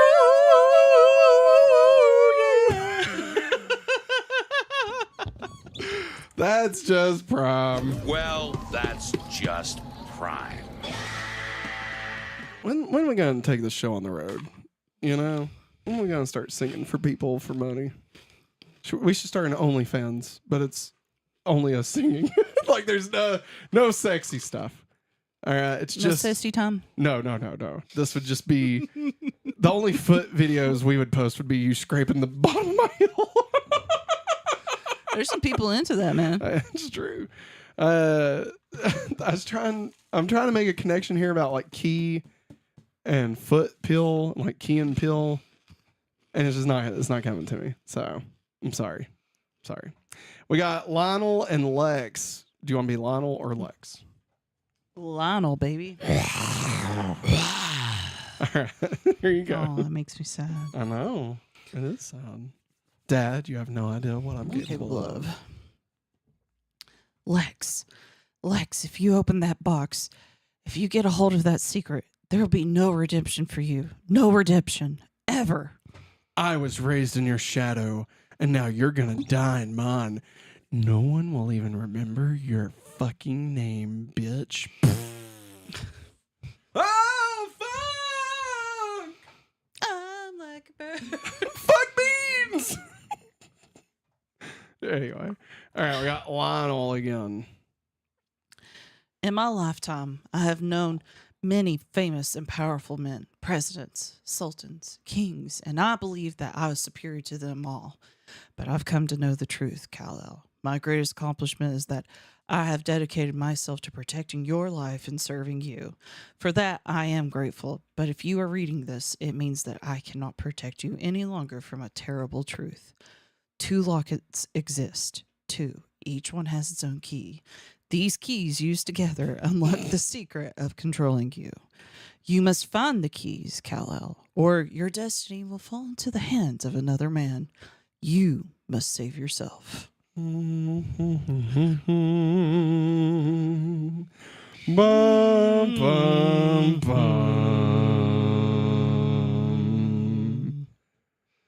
Bum, bum, bum, bum, bum.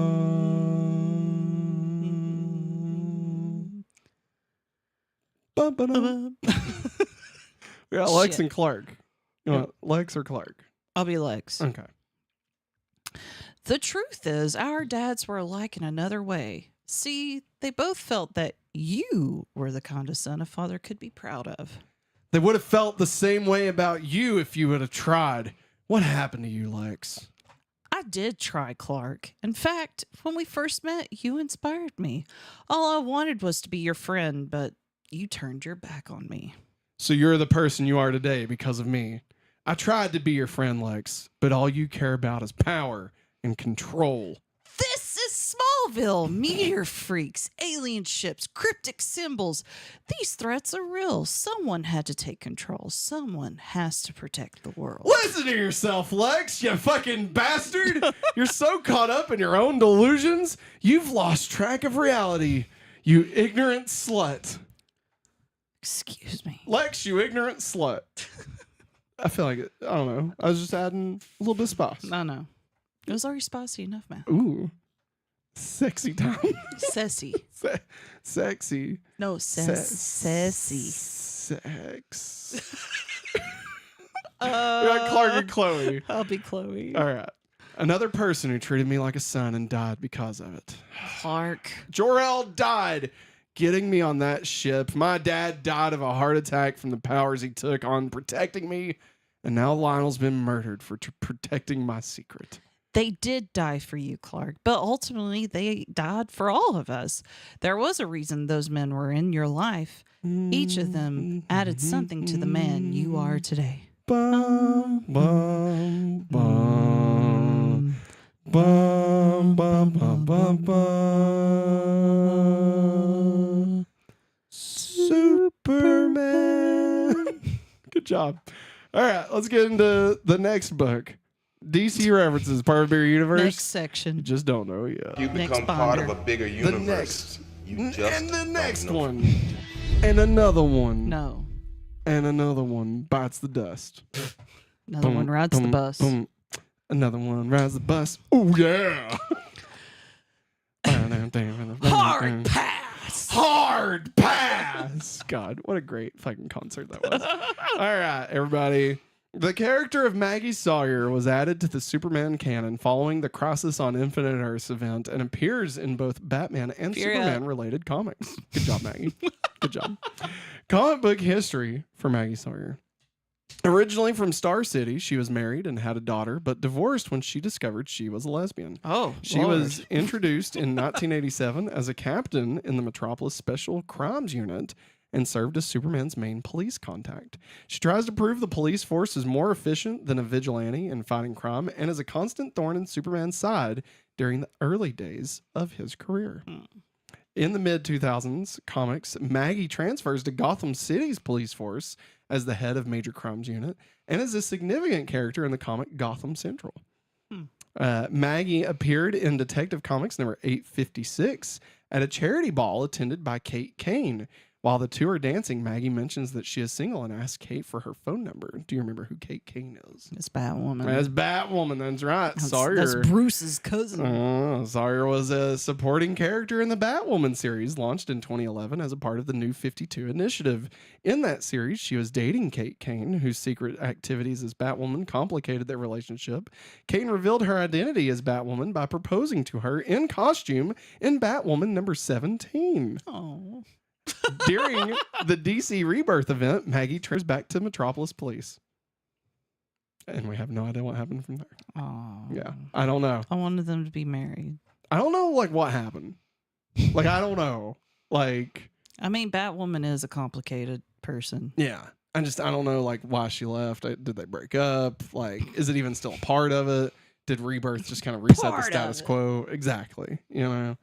Let's see here. In other media, Maggie Sawyer has appeared in Superman the Animated Series, voiced by Joanna Cassidy. She also makes a cameo appearance in the Justice League episode Hereafter, voiced by an uncredited Dana Delaney. Isn't that the voice of Lois? I feel like that's the voice actress for I Lois. think you're right. Maggie first appeared on Smallville in Season 2's Insurgents and made additional appearances in Season 3's Exile, Season 5's Exposed, and Season 7's Descent. In the Smallville Season 5 episode Exposed, Maggie bites her lip after taking a statement from Lois Lane and Chloe Sullivan. Presumably, this is a hint towards her sexuality in the comics. Exposed was the one where Lois strips. Oh, God. So that's, yeah. Yay. Maybe why she would be biting her lip looking at Erica Durance. Be like, Sissy. exactly. Maggie Sawyer appears in the Death of Superman animated movie, voiced by Amanda Troop. And Maggie Sawyer also appears in Supergirl, the Arrowverse series, portrayed by Floriana Lima. This version is a member of the Science Police and former partner of Alex Danvers, Supergirl's sister. See, they kind of did the Batwoman thing. Yeah. Not Batgirl, Batwoman. Flip the script a little bit. Yeah. I don't know what the Science Police is. I Let's don't know. all say, what the fuck is the Science Police? Like, that sounds How do you stupid as shit. What? I'm assuming it's not. I'm I don't assuming know. it's I feel good. I feel like we do need that now. The Science Police will stop you. Do you need a protractor? Larry Leviosa. What? Leviosa? She appears in DC Universe Online, voiced by Lori Singer. She also appears as a character summon in Scribblenauts Unmasked, a DC Comics adventure. And lastly, she appeared in Lego Dimensions, voiced by Laura Bailey. So kind of a large history for Maggie Sawyer. I had originally intended not to put any of this on here. Yeah. And then I realized this was her last episode. Yeah, you better. And then I was like, well, yeah, we probably didn't cover her the first time she appeared. Because sometimes we do that. Like when it's their first appearance, we'll cover like the comics origins of some stuff like we did Supergirl this year. But obviously with her, I don't think we were doing that back in season 2 just yet. So I wanted to cover our bases just in case. just in case. So, Just in case. the last words that Lex said to Lionel were, "No one will remember your name." This is a reference to the comics where Lex's father does not play an important role and is only occasionally seen or mentioned. The following is the comic book history of Lex's dad. Let's go, Lex's dad. So I hope you're ready for this. Before Smallville, Lex's father either made brief appearances in the Superman comics or was mentioned. Lex's father first appears in Superman's girlfriend, Lois Lane, number 23 from 1961, in the story The Curse of Lena Thorol. Written by... Come on, Thorol! Written by Superman co-creator Jerry Siegel. Thorol. Go on, Thorol! Come on, Thorol! Get your ass up, Thorol. Hey, what are you talking to the Thorol for? I'm gonna kick your ass, Thorol. Dude, what sucks is like, obviously we're doing the choral Yes. from The Walking Dead. Yes. Which do you even know what's happening in that scene when he's like, "Come on, Coral"? Do you know why? Is Coral getting ate? Carl is his name, yeah. right? And Andrew Lincoln is crying. That's the dad, Rick Yeah. Grimes, because Carl. Spoilers for The Walking Dead. I probably already knew this. Carl had to kill his mom. Holy shit. Yeah, because she was given birth, and she dies in childbirth because she was pregnant. Yeah. And so Carl has to shoot her to keep her from becoming a zombie. And yeah, and so Rick wasn't there because they were doing something, and so he comes back and like he sees the baby and he sees Carl, and he's like, "Oh, Carl! Oh, come on, Carl!" What? And like which is so sad. Oh my But god. just the way that he says it, like I didn't even think anything about it in the moment, but it just took memed off. to death. Yeah. So I was obviously when we were doing Thorol, we were doing that. But then when I was trying to be Shane, not your Shane, but the guy who is the Punisher. Yeah. Yeah. Yeah. Because he like takes care Yes, of him yeah, and stuff. oh, Yeah. yeah. And it's probably his daughter, Yeah. is Coral's sister. I can't say Carl. I say Coral. Come on, Coral. Thorol. Come on, Thorol. All right. Written by Superman co-creator Jerry Siegel. In this story, he is named Jules. So Lex's dad is named Jules. And he has disowned his criminal son Lex and changed the family name to Thorol. Jules Thorol and his wife. I'm so sorry. Jesus. What the hell? Jules Thorol and his wife Arlene are later killed in a car accident. No, Thorol. Come on, Thorol! God, no, Thorol. In the 1989 graphic novel Lex Luthor, the unauthorized biography, Lex's unnamed father was an alcoholic who lived in suicide slums of Metropolis with his wife and son, Lex, and regularly abused them.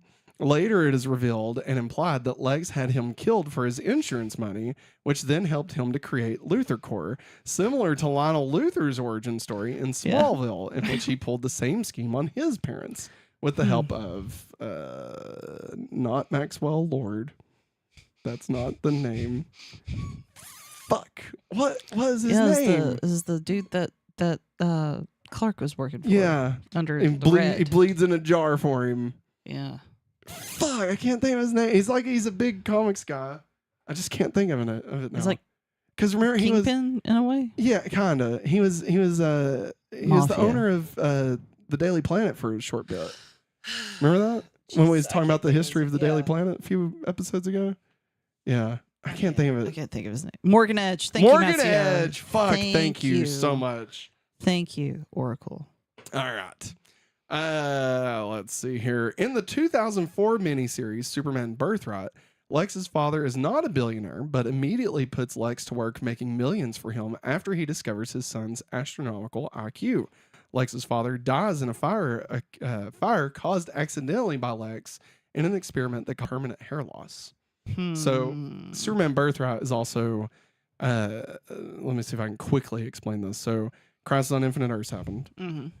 In order to kind of help explain all the changes in continuity, they did a 4-issue miniseries called The Man of Steel. I believe that was the name of it. I'm pretty sure that was the name of it. Which re-explained the origins of Superman. Okay. Yeah. Then after Infinite Crisis, the sequel to Crisis on Infinite Earths, they did a similar thing with Superman Birthright, which is supposed to, again, kind of retell the origin of Superman. Yeah. Birthright is also kind of used for Man of Steel a little bit, like the movie Man of Steel. And some people have also talked a little bit about like some of the choices made. I'm going to keep it spoiler free just in case people haven't seen it yet. Some of the choices made with like Jor-El in the new Superman movie. Some of those cues were taken from Birthright, apparently. Okay. I've read it once back in like 2013. So I mean it's just been way too long and I don't remember that part of it. They then redid his origin again. They did Superman's Secret Origin, written by Jeff Johns. And it was like a 6-issue limited series. And that was, I forget why they did that one, but that was pre-New 52. That was like right after like Blackest Night. And then in the New 52, they had to redo it again. So I mean, like, which happened like 3 years later or something. Yeah. So yeah, that book, that's what those books are. In the comic book series Countdown to Final Crisis in 2007, Lex's father is no longer named Jules, and it has now been officially renamed to Lionel. Lionel Luthor is depicted as the founder and owner of Luthor Corps, who lives in Metropolis with his son Lex and wife Letitia.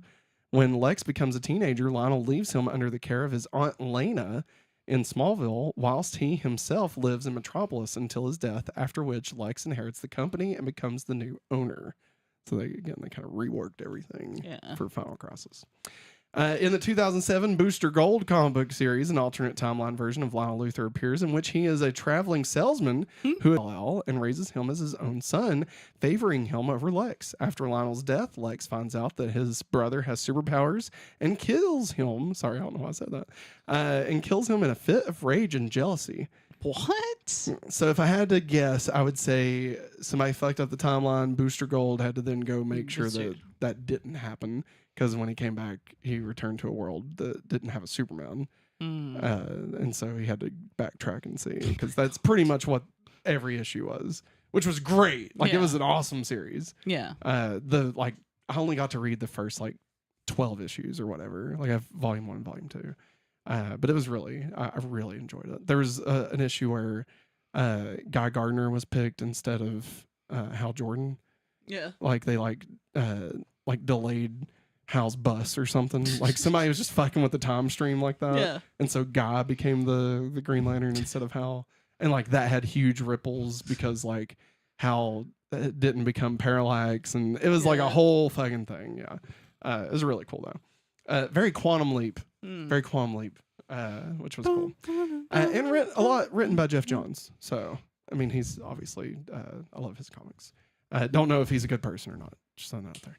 In Final Crisis, Legion of Three Worlds in 2009, written by Jeff Johns, Lionel Luthor is briefly seen in his Smallville farmhouse having a volatile argument with a teenage Lex about the way he treated his wife and Lex's mother and what Lex did to his sister, Lena.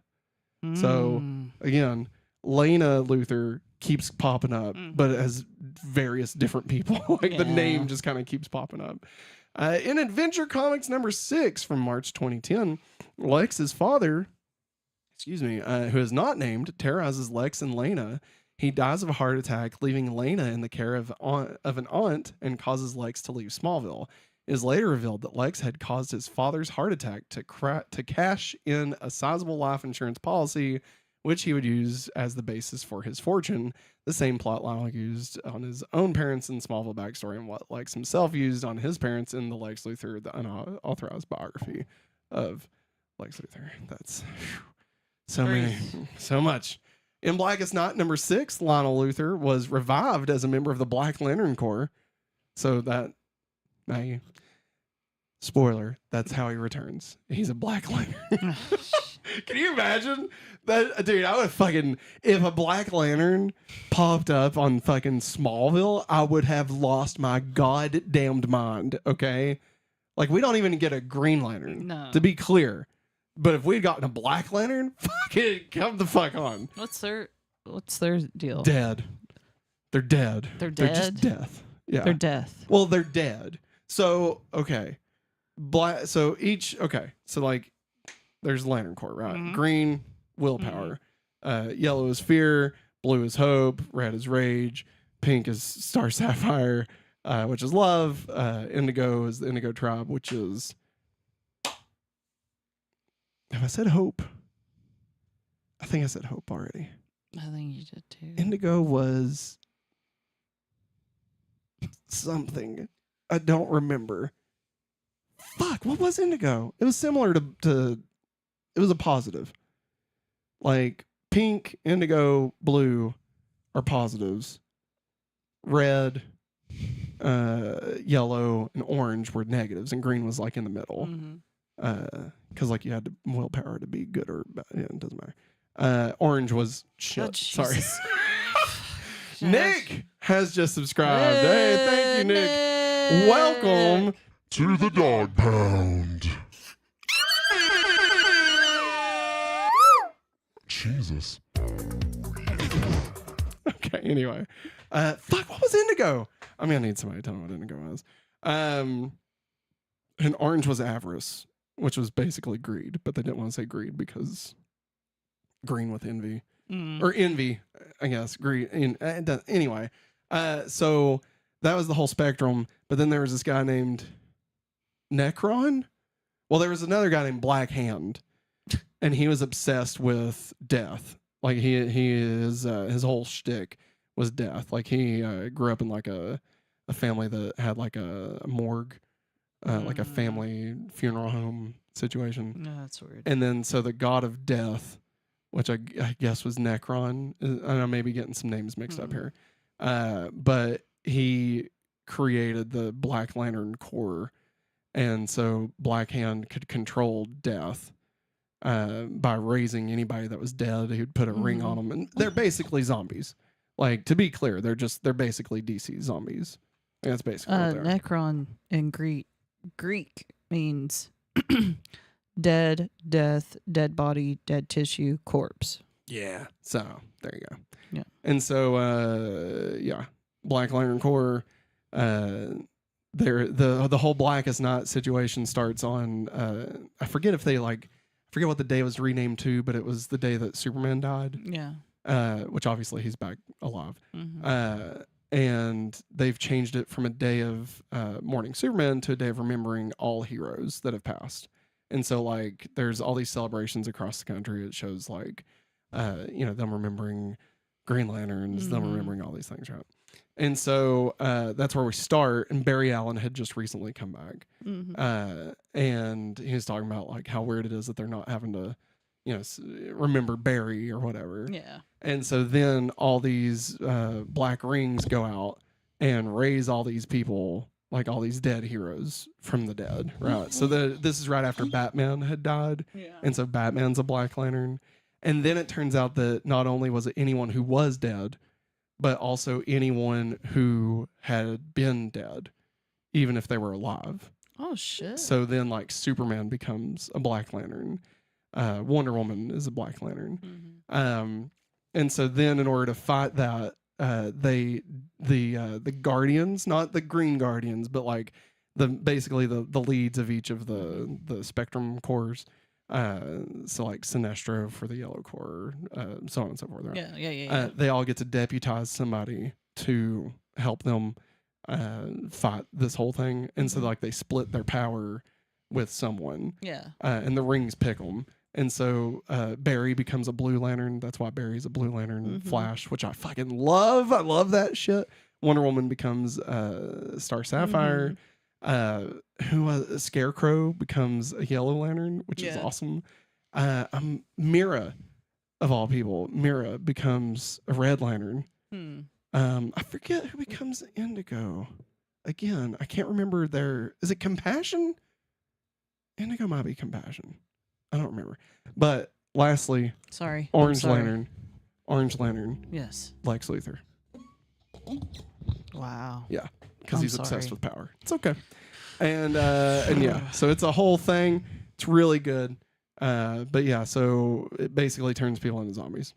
Okay. Yeah. And then in order to fight them, they have to merge all the powers of the rings together to create the White Lanterns, which is life. Yeah. That's why in Wonder Ball Earth 2, Episode 3, when when Johnny died, no, in Episode 2 when Johnny died, Yeah. Matt had to use all the lantern rings together to create the White Lantern ring, and says live, and Johnny comes back to life. That's why. That's how that happened. Yep. There it is. I couldn't have told it any better than myself. Thanks. Does it remind you of our trip to Dollywood that one time? Yes. Very much. And then, and fun side of, But I paid attention. On the spectrum. we all are. We're all on the emotional spectrum, let's be honest. And the mental spectrum, if I'm being completely honest. I think I would have reacted better if I wasn't dog tired right now. Just to let everybody know. Final thing. The White Lanterns, not only so there's an actual White Lantern that's in play. I forget where it comes from. But like somebody else is like pulling the strings for the White Lantern. It's not just these handful of main people.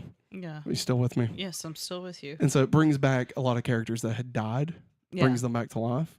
One of the characters, not Morgan Edge, Maxwell Lord. Oh. And Wonder Woman's like, shit. She's like, God Great. damn it. Oh, I bet. What's gonna happen in James Gunn's universe? I don't know. Like, I'm waiting for the turn. For right now, he's a good guy. Yeah. And like, that's the thing is he's like, profiting off of that. I can't wait to see what they do if they do the turn for Maxwell Lord, because that'll be such an interesting thing. And like, that's a huge piece of his lore. But like, they may not do it. They could just not do it, you know? Watch it all happen off screen. God. I just want Booster Gold and Blue Beetle to be in there. I want them to open up their Justice League gang casino that they opened up. Like, that's what I want. I like it. Like, that shit was hilarious. And that's the shit I want. Ray, a.k.a. Adam, who was the Indigo Lantern. Yes. Thank you. And did Indigo, I think it's Compassion. I think Indigo is Compassion. I forgot that Ray, that's why I didn't remember it. Because it's Ray Romano? The Atom. Like, who fucking cares about the Atom? Christy Ray Romano? Christy Ray Romano. Exactly. Lionel Luthor also appears with Lex Luthor in the Flashpoint reality where they tore General Sam Lane's facility of aliens. This is when the Superman was behind the thing and he was all like, oh, Flashpoint. He's like, yeah.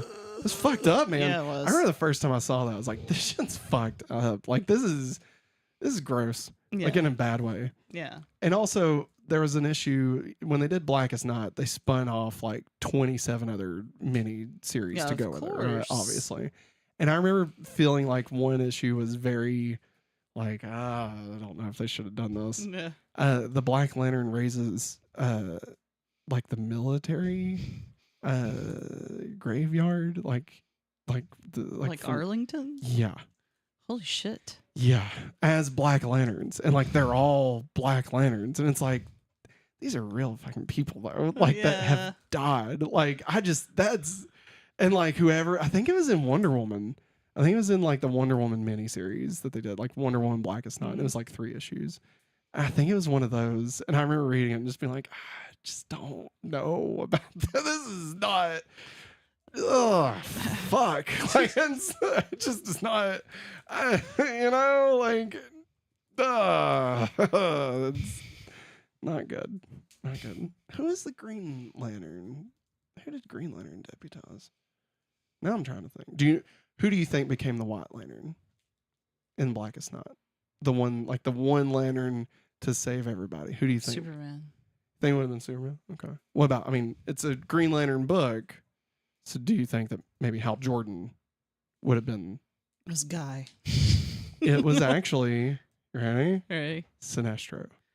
What? Yeah, and it was fucked up. Like you see the ring. Yeah. And I think it's even going to Hal, And like Sinestro grabs and is like, fuck that, and like puts it on, and he's like the most powerful lantern to stop this shit. Yeah, and that's actually what leads into the arc of Sinestro getting redemption before oh my god.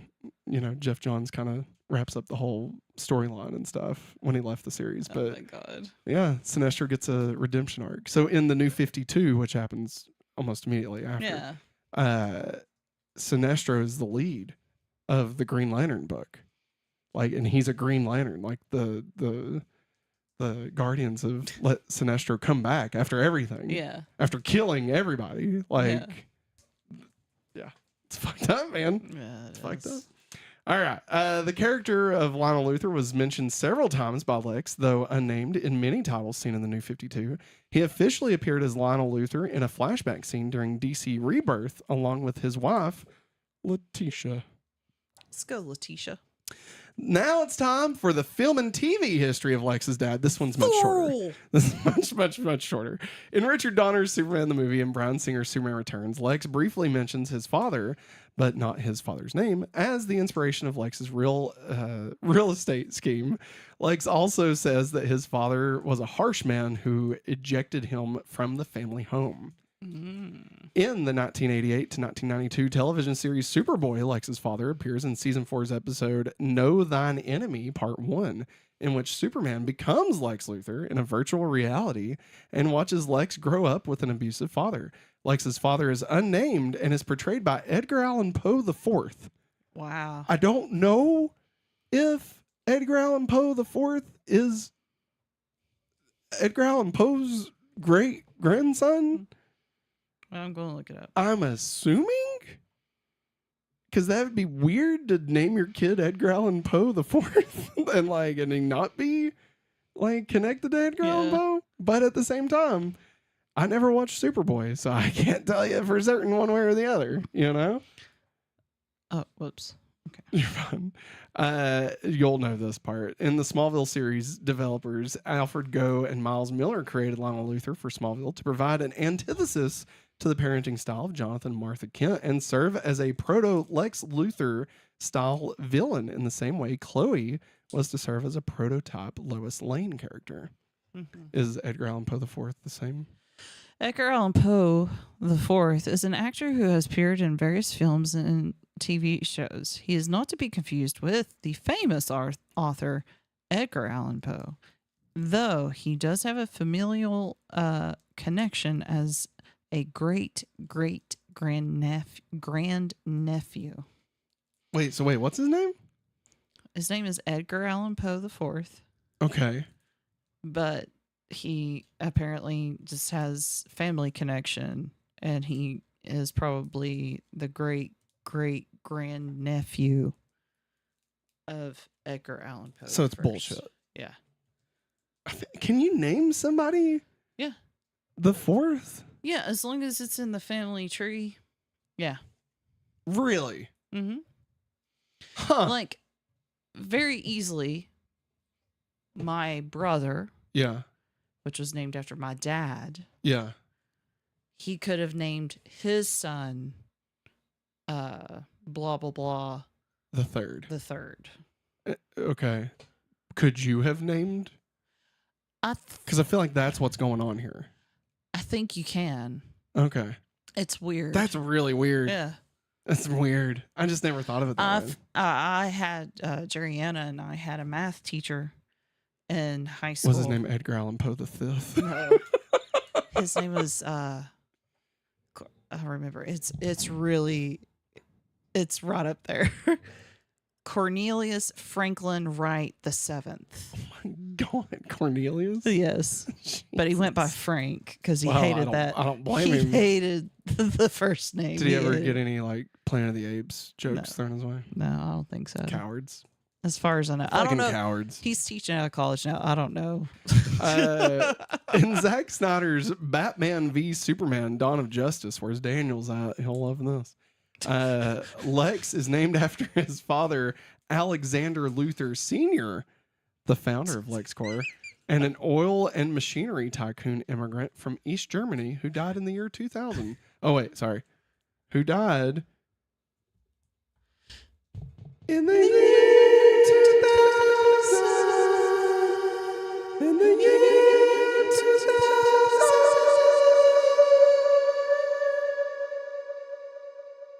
2000. Nailed it. When confronting Superman, Lex mentions his father's abusive behavior in his childhood. Lionel Luthor appears in an episode of Supergirl, the Arrowverse series, titled Luthors. In flashbacks, he is portrayed by N. Butcher. He is a billionaire and the founder of his family's company, Luthor Corps, as well as resembling the future Lex Luthor, played by John Cryer, with his baldness. It is revealed that sometime after marrying Lillian and having Lex, Lionel began an affair with a woman named Elizabeth Walsh that would lead to the corrupt conception of Lena Luthor. Lena Luthor, of course, is a main character in Supergirl. Yeah. Do you remember her? Like in the few episodes we got to watch? Yeah. Lionel Luthor appears in the HBO Max series Titans episode titled Connor, portrayed by Peter McNeil. This version is almost blind and a former scientist. Connor and Krypto arrive at Lionel's Kansas house upon a memory drawing Connor to it. He told Connor everything about his son and Clark before Connor is ambushed by Mercy Graves, Cadmus team. Mercy! Connor have mercy. Connor works to protect Lionel from the Cadmus team after he gets attacked by one of the soldiers. The next day, Mercy gives Lex status report while also mentioning that his father is doing all right. So if you want to see Mercy, there you go. We just gotta watch Titans. We gotta go to the second season, baby. Crypto's in it, you know. Second season, baby. Let's go. Lionel Luthor briefly appears in a flashback sequence in the show Superman and Lois. The episode "Break the Cycle," portrayed by Colin Decker. Dialogue reveals that he was an abusive husband and father who abandoned Lex when he was only 7. Shit, man. In 2025, James Gunn spoke to comicbookmovie.com about Lex's company being called Luthor Corps instead of LexCorp in his Superman film and said, quote, "I was taking lots of different stuff from comic books, TV shows, and movies, and I'm a Smallville fan. It was Luthor Corps in Smallville, but it also let the door... ... First of all, most people don't name their corporations after their first name, so I believe it more in terms of that, but also it leaves the door open for, was his father in any way ever a part of this? This statement, along with Gunn being friends with Michael Rosenbaum, sparked rumors of Michael Rosenbaum making a cameo as Lionel Luthor in the Superman movie. This didn't end up happening in the 2025 film, but you never know what the future holds for Lionel Luthor. He was one of the Yeah. Yeah. The I forget what they're called. Lex Troopers or something. Like something Luthor Troopers. Luthor Trooper, lights are gonna find you. Luthor Trooper. Next time on Smallville. Next time, Gadget. Next Come on, Thor! All right. Next time on Smallville. Oh, there we go. Next time on Smallville, Season 7, Episode 17, Sleeper. Sleepers. Drinkers. Maggie, based solely off the title, what do you think the plot of Sleeper is about? as a sleeper agent. What? That's it. You got it right. Holy crap! I mean, Let's you got go. it. Good job, Maggie. Good job. Way to go. And the She sleeper nailed it. hold. Matt ZR says, and yeah, Matt nailed it with Indigo being compassion. Look at that. I hadn't read those in years. All I remember is Jon Stewart. They had to pick a second ring to pair up with. He's got the rings. I've got the what? You got the rings, Oh, don't you? yeah, yeah. You used to have all the shirts, didn't you? I've got... No. I just had a Blue Lantern. Okay. I'm pretty sure I just had Blue Lantern shirt. They didn't really do all the shirts. I had all the Power Rangers on shirts, like blue, red. Yeah. Green, which is probably why I like the Lantern so much, because it's just Power Rangers. Like, it's just the same thing. But I had all the rings, including a black ring and a white ring. And then I also had the Flash ring that came out. Yeah, when they did Flashpoint. I made sure to get it because I was like, shit. And they were all like free tie-ins. Like if you got certain issues, I think with Blackest Night, like that's how you got the rings. And so that's why I got every fucking issue. Every goddamned issue, Maggie. Shit I never even read before. Like fucking Hawk and Dove, Blackest Night. Hawk and Dove. And I'm like, I don't even know what the fuck this shit is. There was a Secret Six Blackest Night one shot. Because that's the thing. They would do 3-issue miniseries for certain characters. And they did like 12 of those. And then they did like 17 single issue tie-ins that were, they would take canceled series and do the next number after their final issue. So like say Vibe ended with issue 9, then Vibe issue 10 would come out for Blackest Night, no matter how long it had been. And they did that for a shit ton of them. Yeah. And then so I have all these comics that I've never, like I never read any of this shit prior to, you know? Like, I mean, I had no idea what Secret Six was. No idea. But I bought it so I could get the goddamn ring. I don't even know if it was required. Dwayne probably would have gave it to me anyway. Side note, it's not even his real fucking name. Dwayne's World isn't it? Dwayne is from Dwayne's World. Isn't even named Dwayne. I'm just saying. It's so... his name's not even Dwayne. Anyway, everybody, we got merch. Head over to the store. Get you a new Lucy sticker shirt. August only. Lucy. That's right. We did it. It's in honor of Digimon, so go get that.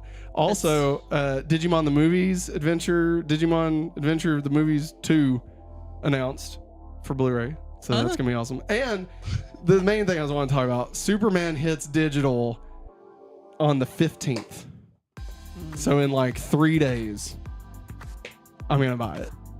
I'm just going to buy it. I know you are. Like, I mean, I'm also going to buy the 4K Blu-ray when it comes out, but I'm going to buy it digitally because I want to see it again right now, right fucking now. Oh, I didn't tell you when Viv came out to the car, I had a TikTok on and somebody was talking about James Gunn is replacing the Justice League from season 1 of Peacemaker with the Justice Gang. Oh, God. He's reshot that. Oh, God. Like just that bit. And it's going to be in the previously, I guess is how they're like, I don't think they're actually cutting it into the original series. I think it's just in the previous. But anyway, so I had it paused on the Justice Gang and Viv walks over and she says, "Hey, that's that girl." And I said, "Yeah, that's Hot Girl." And she goes, "Ah!" Yes. She was like, "I could do that as my fairy." She could. She could be one of those fairies, man. I thought it was so great. I knew you'd love that. That's great. All right, everybody. We're going to be back again tomorrow night with another edition of the Sailor Moon Cosmic Power Rewind. So make sure and come hang out with us for that. Matt Ziar reminds us that it's going to be a weird one with no Sailor Says. Yeah, because it's a band episode. Oh, yeah. Not like that, though. No, I guess not. I need to look up why it was banned. That's it. All right, everybody. Thanks for watching. And as always, Have a hopefully awesome day. bye.